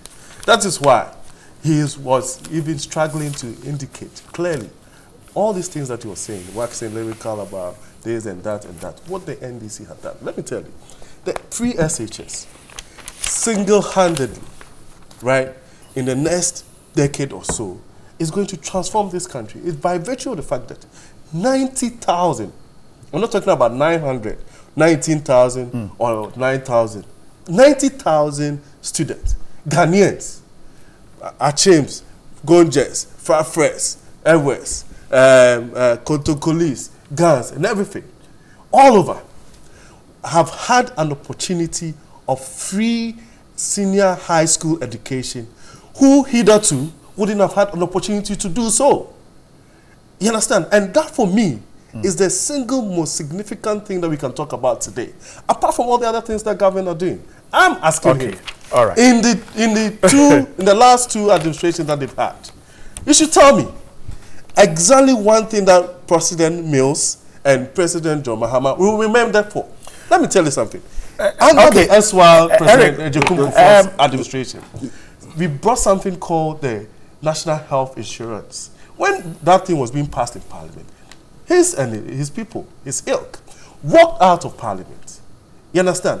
There's a new MPP administration that has come into town, and the president has shown commitment that he's going to do this free SHS. He has done it. And the criticism that is coming from President John Mahama is not one of profound, if you like, interest or anything. If he says, let's sit down and talk about it. Because the point is that, of course, the president himself has conceded to the challenges with the system. What? Are you saying that we have to checklist, tick all the boxes before kids? You do not think we need a national forum to discuss challenges with senior high schools? There's a plethora of platforms. You see, you have to look at it from the person that this thing is coming from. This is an individual. Let's move on. Let me allow you to react again. This is someone who says that because free SHS had been done in Kenya and has run into some challenges, he didn't think it was a brilliant idea. Then a year and a half down the line, they come and stand in Parliament and then unveils a caricature of some sort as free SHS. It turned out that even when it came to the day students, right, who were paying an average of 434 Ghana cedis a term, the government was contributing 34 Ghana cedis a term.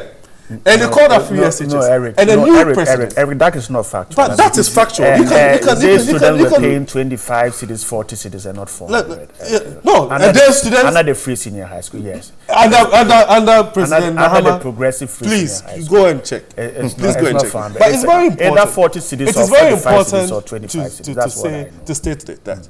If I'm a parent and I come from a poor background, my mother was selling on the streets, right? If I am a parent today and somebody who, like my mother, and I have an opportunity for my kids to go to school, regardless of what the challenges are, so that one day I'll get an opportunity to come and sit here like that. The women sitting in Makola, the women sitting in Kantamanto, on the doing selling charcoal and selling Kofi Brokwa on the streets, would take that opportunity. So for me, this is a political party that claims social democracy or whatever. Okay. And then it's also Eric, you've made your point. Changing the social Eric, I'm grateful. I'd like to come in. Eric doesn't have information on the Azuma Nelson thing. I think I mean, clearly so, and many other things. Even the fact that the president has highlighted the fact we need to. And I mean, for all the things that the president said, the only thing that moving on to the armed robbery. I was told that when in a debate you start attacking people's I haven't attacked you. Then you are beginning to lose it. The facts still remain that we are discussing the issue set of a touch by your president, and our that, president, by virtue of the that, leader of the Eric, please allow him. Eric, please allow him. Where you are talking. Eric, please let's allow give the please go on. So that you were supposed to convince us how that is possible. Then you resort to Naziru being over the fence and his balls and what have you. That is not the issue, and I'm sorry. I will use this opportunity to apologize to our viewers. on Eric's behalf. But that's the truth.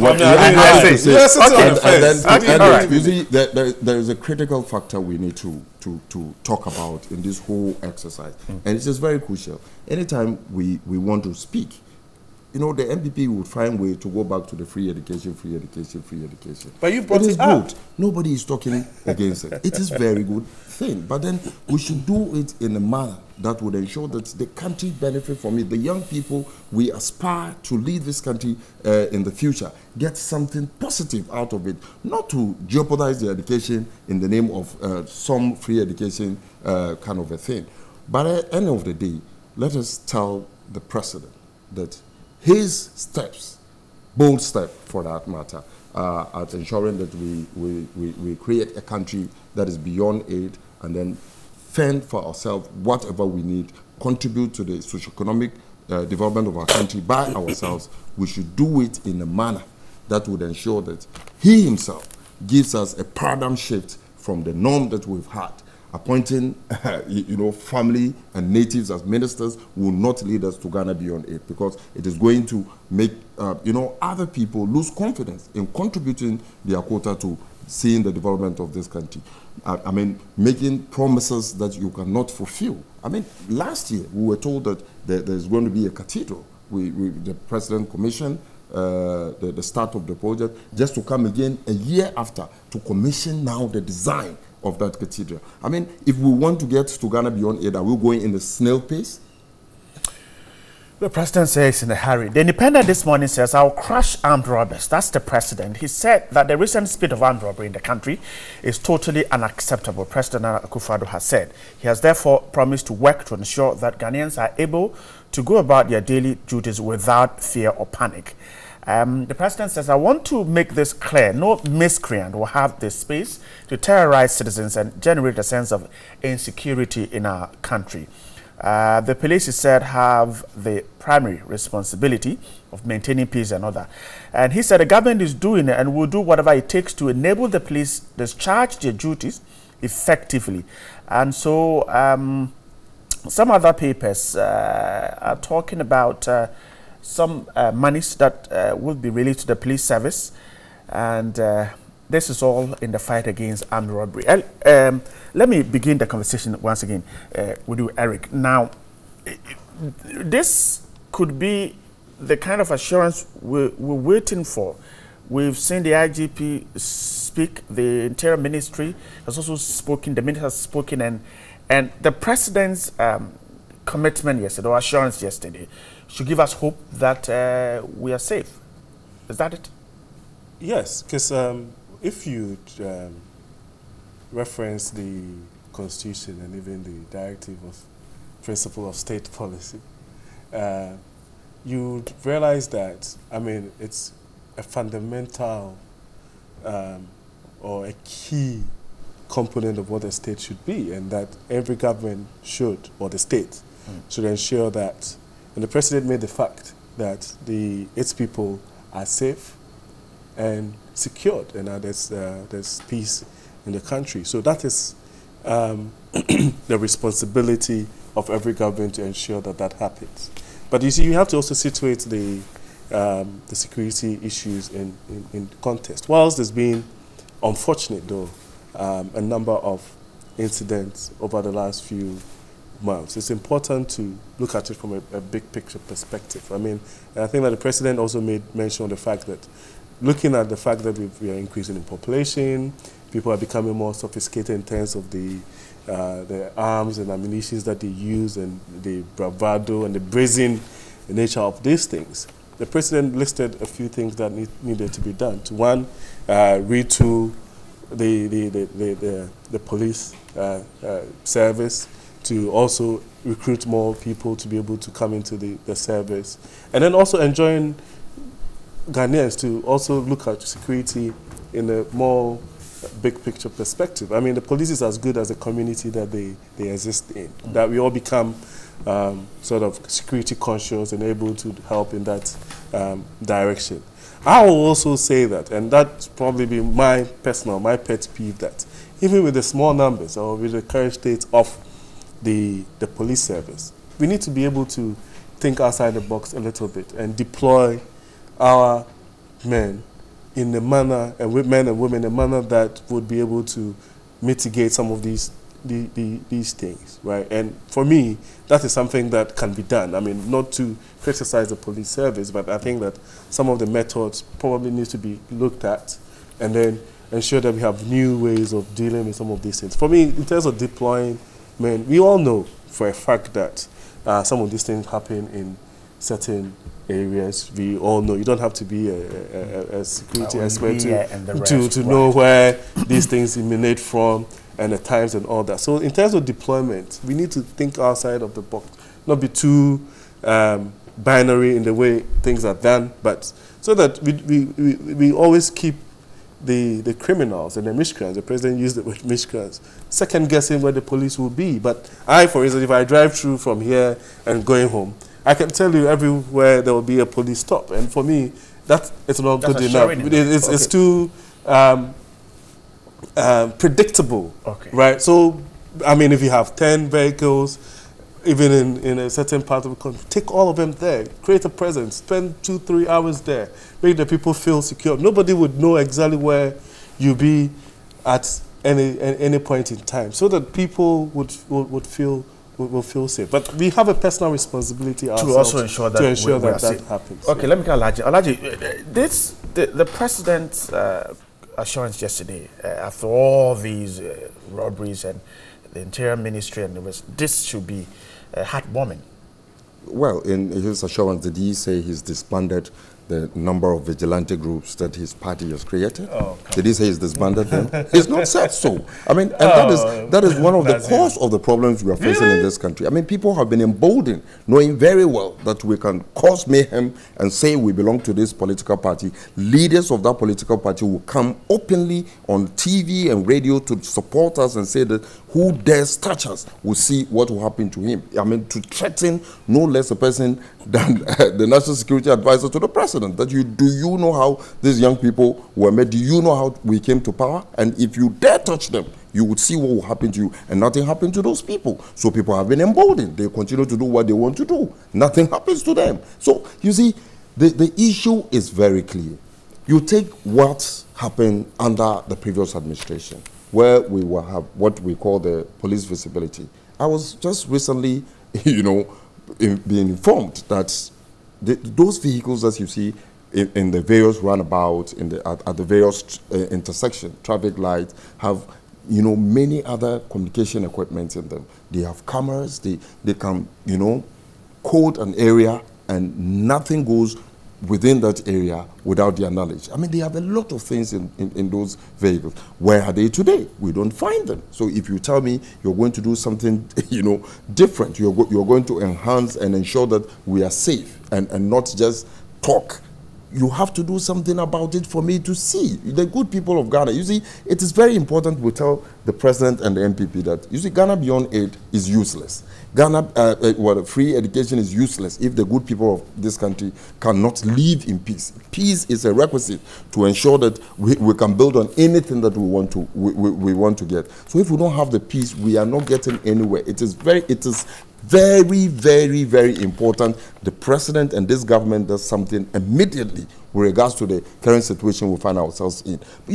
Investors would refuse coming to Ghana. I mean, from where you are, I know you go to other countries to promote Ghana, and then you cannot go and promote Ghana and tell them that even police people who are supposed to protect us are under attack, are under siege.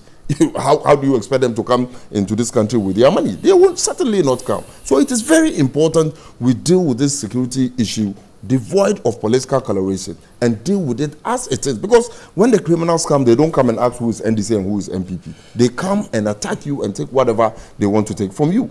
When you go to the area like OEB, I was in a meeting yesterday, and we have to close the meeting abruptly because people say they live in areas that robbery is on the rampant these days, so they cannot go home late. I mean, this is how it's affecting productivity in this country. What we need to do, we must do it. We must get the collaboration of all. The security service have been demoralized. We can all see it. It is not by accident that the president will start promising them, some money after they've died, money for their families. And we ask ourselves, what have they promised the gentleman, the police ACP who was attacked no less a place than the office of the president itself at the Flagstaff House? He was attacked by miscreants. The president saw the video. The national security advisor saw the video. President saw the video. Everybody saw the video. The president saw the video. Why were they attacking the security personnel there then as those who shot the video and brought it out? I mean, so clearly, if they want to do something about security, they must start from their home. We want to hear the president say that from today, I don't want to hear anybody call himself or act as though he's member of the NDC, MPP and a vigilante group. I don't want to see anybody escape the judgment or the punishment of the police when it comes to what do you call it, crime or its related activities. So then we can be convinced and see the president walking the talk. All right, we've hit the top of the hour, 8 o'clock. I'm grateful, gentlemen, for your time with me here.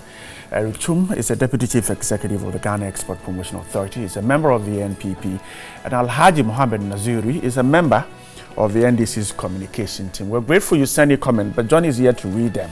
When we return from sports, we'll read them. Stay with us. We're back in a few seconds.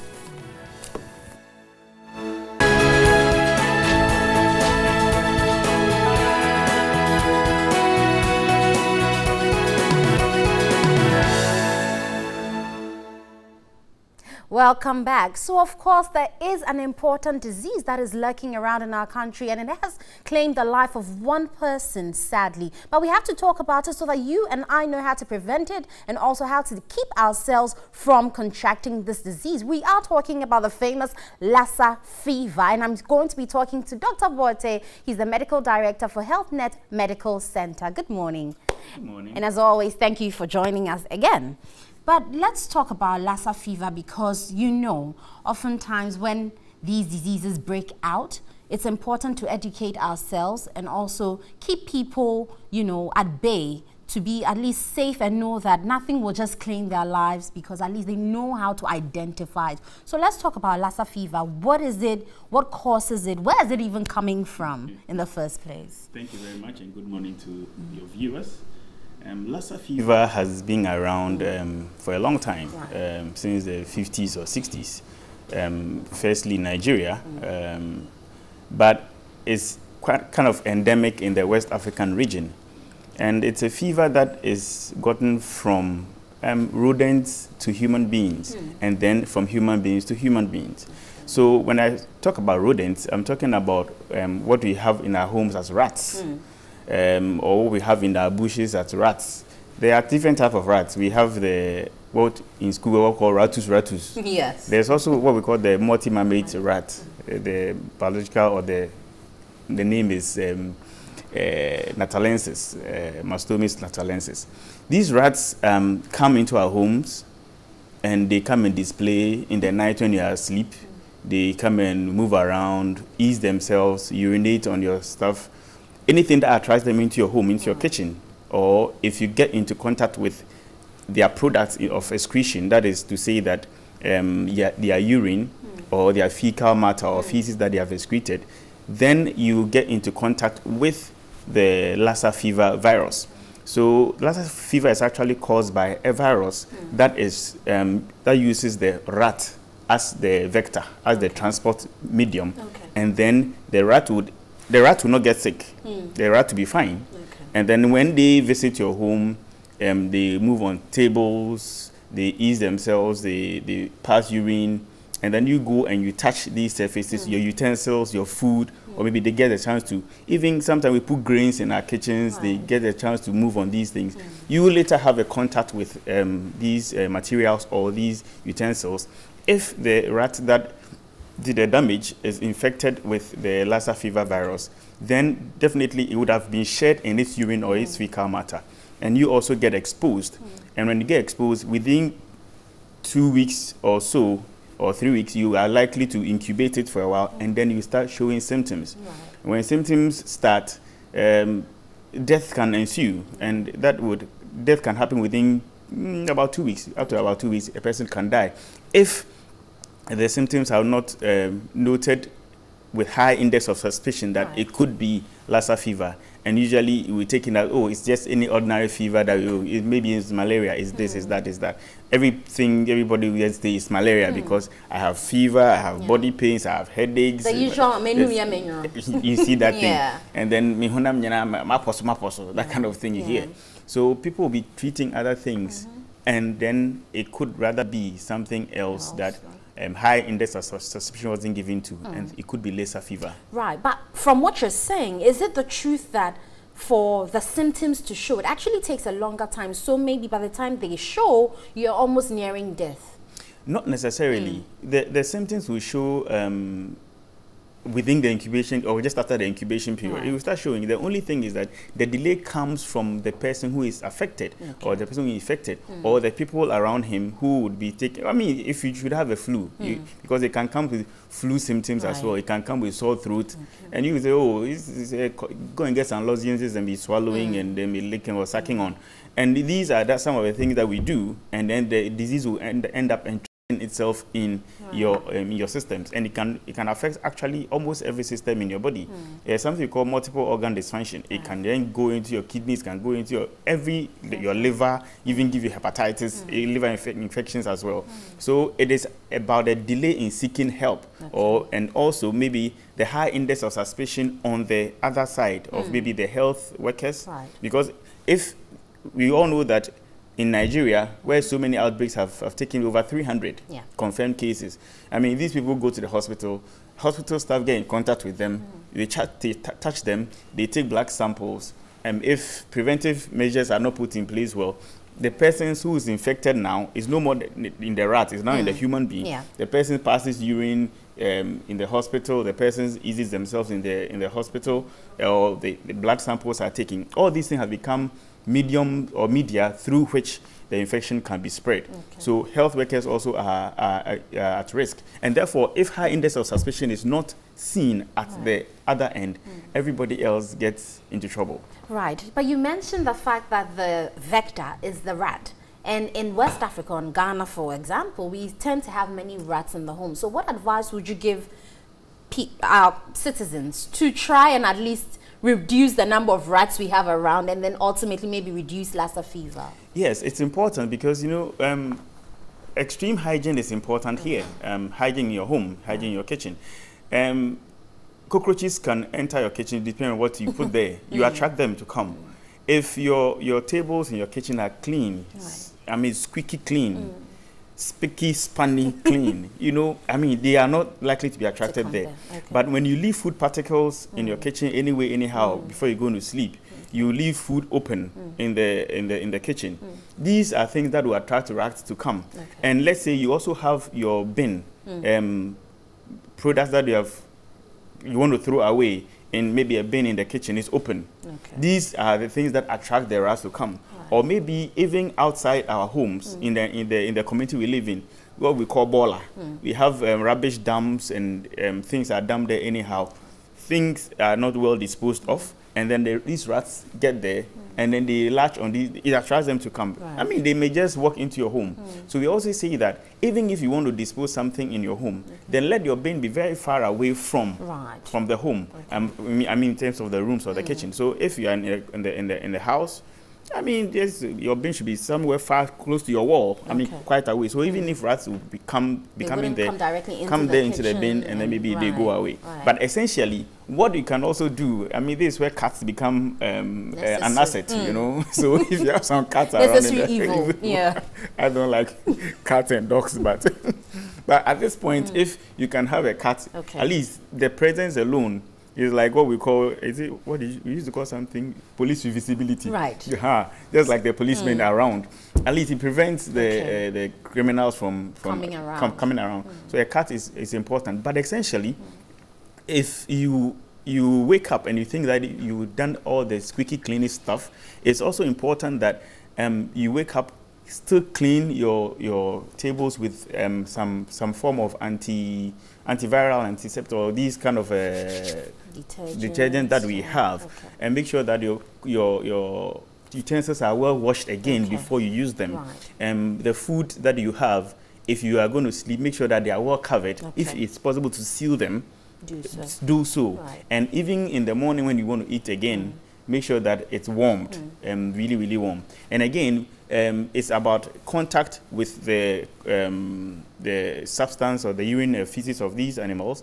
Sometimes, you know, with that of the rats, it can even come through the respiratory tract. Right. You know, it can come from the aerosol. They've urinated on the thing, but air is blowing over this urine.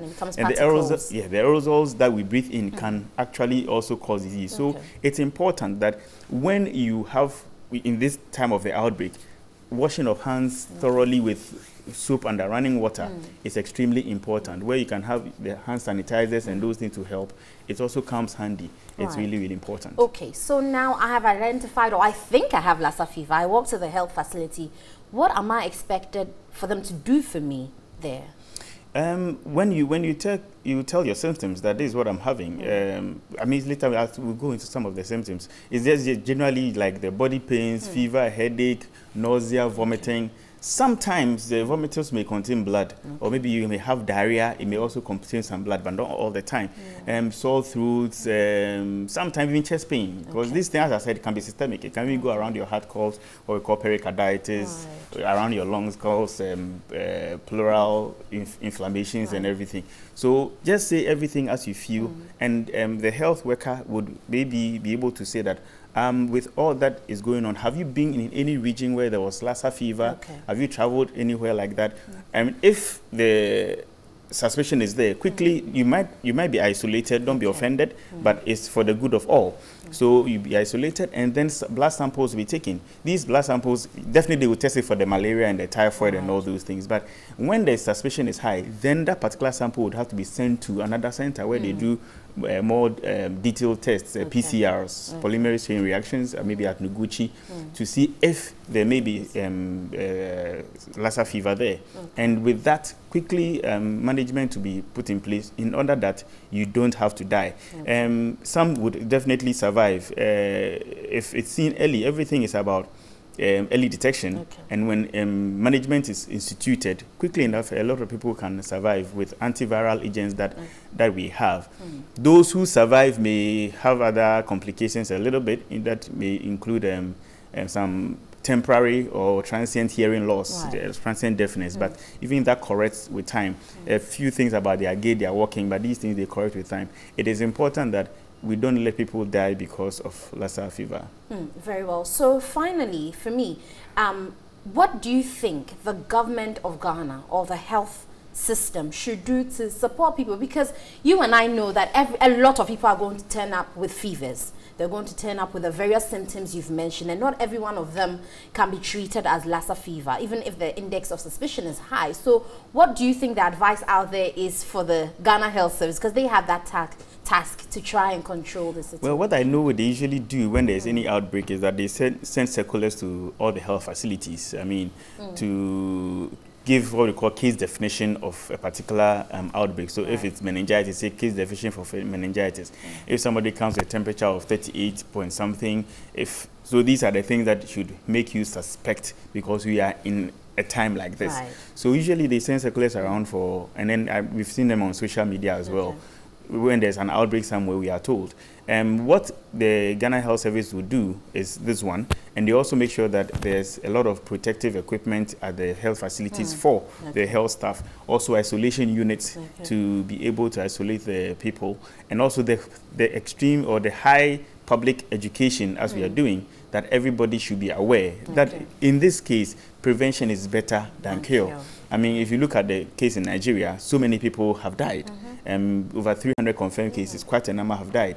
But if we start educating, say when somebody's beard is burning, then you pour water by yours. So when we are telling people this, don't take any fever for granted. If you're taking your malaria medication for a day or two and you're not seeing any improvement, please make sure that you get close to a health worker or a health facility, especially if you have been to a country where there's been an outbreak. And also, if you are somebody in the bush, somebody who goes to hunting, you go to get rats, bush meat, and then these, you kill them, and I mean, you get in touch with their blood. That is also another source of infection to get Lassa fever. So all these people, they roast the rat, and but before you roast it and you said, oh, I roasted it, it's hot and warm, I've eaten it, fine. But before then, probably the knife you used or whatever you used could have been infected with the blood or the virus, and you could have come into contact. So all these things are things that you should know about yourself and be able to give a good history, and the doctor would, I'm sure, help you out. Very well. But finally, too, there has been a concern that semen seems to transmit the virus as well. Have you heard about this, and what's your... Yes, that's true. It's just like Ebola. Even Ebola can be sexually transmitted after, even when people have survived it. It's the same with this viral hemorrhagic fevers. We have Ebola, we are now here on Lassa fever. There's one more terrible one we hope it never comes, called Marburg. We hope it never arises anywhere. So these things are there. When a person gets it, like I said, from rats to humans is from their fecal matter, their urine, and then to human. When it gets to human, it's just the same thing. It can be seen in the human blood, it can be seen in the urine, and then it's been seen in semen as well. So when it comes to that, you know what to do. You certainly when you know when you want to wear shoes, you wear socks. Not everyone wears socks, but anyway, we hope you do in this outbreak of Lassa fever. We have been discussing Lassa fever, how to identify, what to do, and where to go to seek help. I have been speaking to Dr. Boateng. He's the medical director for HealthNet Medical Center. So guys out there, keep safe, stay safe, play safe, and go to the hospital facility nearest to you. We'll see you. We'll be back with more here on NewDay. Stay with us.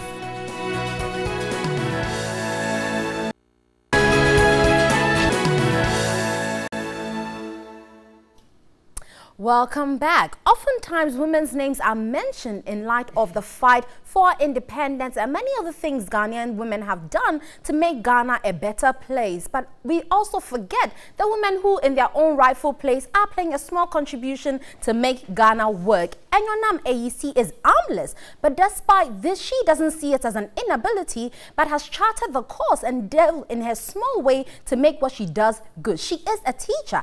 Let's see the life of Enyonam and what she brings to the Ghanaian folk as we fight for women progress. Press for Progress is the theme for International Women's Day, and Enyonam is doing exactly that.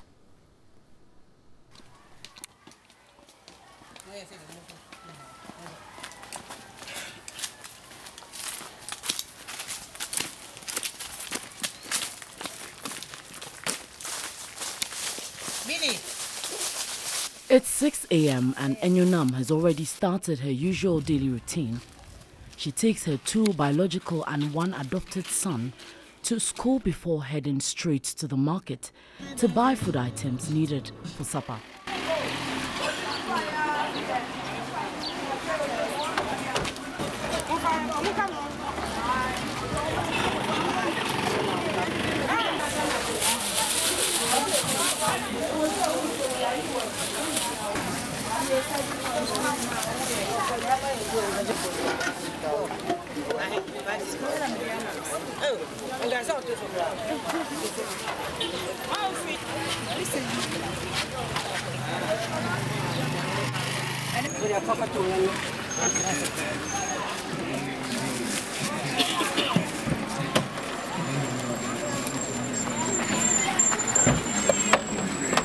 She teaches children who are on admission at the National Catholic Health Service Orthopedic Training Center at Adredri, near Nsawam.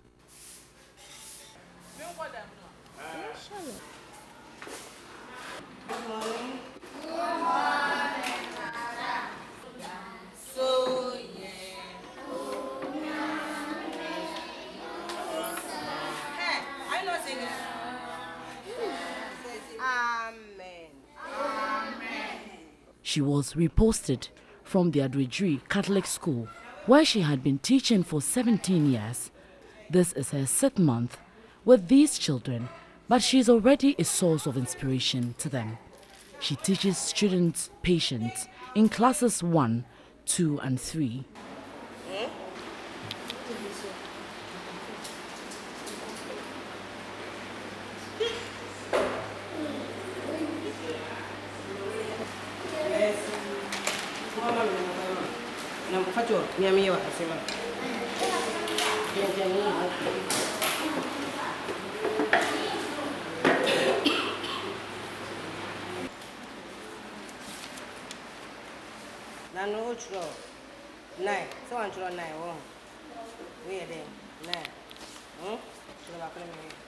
After giving up on her dream of becoming a lawyer due to certain challenges and factors, Enyonam is worried that the next generation of persons with disability will be more deprived. She laments how persons with disability are denied access to so many public places and the high level of insecurity they encounter. Parents of these children, many a times, they don't see their future to be bright. So they don't make any attempt of taking them to school. But if the government or the society try as much as possible to do little to help all of us, it will go a long way to help those of us who are old and then the young ones that are coming. She encourages persons with disability to dare to fulfill their dream. To be a disabled is not easy, but we shouldn't just see the way we are and the way the society is not helping us. We should at least push ahead, and by all means, one day they will also make it. Director of the facility, Sister Elizabeth Newman, believes Enyonam is a blessing sent from God. She recounts how accomplished Enyonam has become, having watched her grow up. It has been quite interesting watching her grow up and watching her become a young woman and now quite an accomplished woman. I'm very proud of her. I was very excited when the government sent Enyonam to our school as the headmistress. I think she is performing well, and I am not surprised. She has performed well in any particular job that she has been given. This sign is what? What is the meaning of this sign? I said to you, wait, I said to you, okay, go here. Aha, where? Where then? Huh? I know where then. Huh?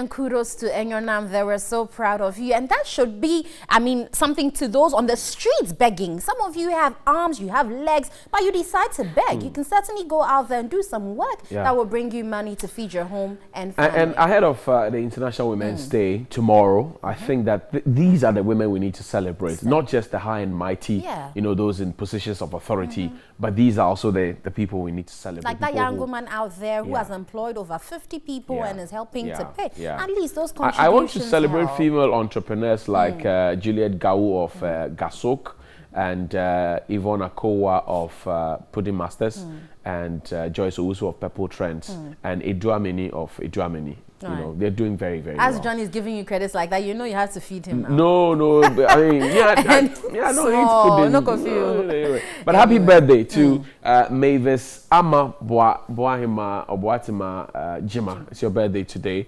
We're told that you're in Takrady and you're mourning your auntie, but it's your birthday today. Happy birthday to you. And also, let's check out a few of your messages that you sent earlier. People are sending us food. Food. Lots and lots of them. Okay, so I saw this gentleman, and I thought that we should see him. Yes. He's a cute young man. He looks like a future president, if you ask me. And well, so there we go. Let's see. Nice. This was yesterday, I guess. Alrighty. This is an old school look. Exactly. Proper old school look. I like this. One day you should dress like this for New Day. This is lovely, is it not? It is. I think Ahmed's forehead will make this one. The forehead is projected. Anyway, the forehead is projected. Okay, so this is Banku with this looks like Mama Shah's food. Okay. Here we go. This is a compendium. A mixture of everything. And yesterday... My favorite would have been number 4. Only that I would prefer garden egg stew to kontomire. Okay. Yesterday I had fufu with tilapia soup and some mutton at BN Pub. Bright missed it again. Bright missed it again as usual. But yeah, we're wrapping up the conversation. So tomorrow is International Women's Day. Watch out for some more exciting stuff on TV3. Amma will be here with all the women that you can think about. And ahead of that, let's celebrate Group CEO, Pelesio Mensah, Head of Commercial, Petra Basamoa, a TV3 boss here, General Manager of MGTV, Beatrice Ajiman. Also to you, Linda Na, Head of Shared Services. And all the women here, Harita Sumda, Pamina Finn Walker, Matilda Haynes, Handela Dr. Nanama Ajiman, Doctor PhD into bracket. I'm not down PhD yet. Please don't promote so me. All our women, we celebrate all women and the effort you're making. And all our great interns are and tell the women that they are their own enemies, so they should change. That's not true. It's true. That is not true. So tomorrow we'll explain to you why we don't think that is the truth. Women are their own support system. They are not. Is the truth. They are not. What I have observed about them. But look at me and speak. I'm talking to you. I mean, if you want to talk to God and it's not right, you speak to the wind. No, that's why you don't need to speak to the wind. I'm here. I am, and to all our women, as we celebrate you, and to Yabiama as well, Regina Hine, as we celebrate you, please. Make us feel the celebration. How? How? But if you come into work tomorrow and you cook jollof and you bring it to us to eat, will it be a crime? But as you celebrate us, it will also not be a crime if you cooked the jollof and brought it to us. We are doing poems. We'll be doing poems. We'll be singing songs. Maybe, okay, so what if the women, through me, we are saying it's not enough. Do some more. Show some more love. That is sugar them, ginger them, cook them. Anyway, guys, we'll do the cooking. Take it. Yeah. We'll do it for you. Please do. We'll do it for you. But you know, when a man does something for you, there's always the desire to but you know when you do it with love, you don't even need to ask. You will get it as a reciprocation of your love. It just comes naturally. Women, is that not what you think? We'll see you tomorrow. Happy Women's Day, International Women's Day ahead of time. Of course, 10 a.m. to 2 p.m. I'll be on your radio on 3FM 92.7 on the Urban Blend. Tune in, hear great music, enjoy your Wednesday. Yep. And, have fun, stay blessed. Yeah, you should have fun, yeah. I like and don't forget to take your Cerelac. For what? You're one day old. Ghana's.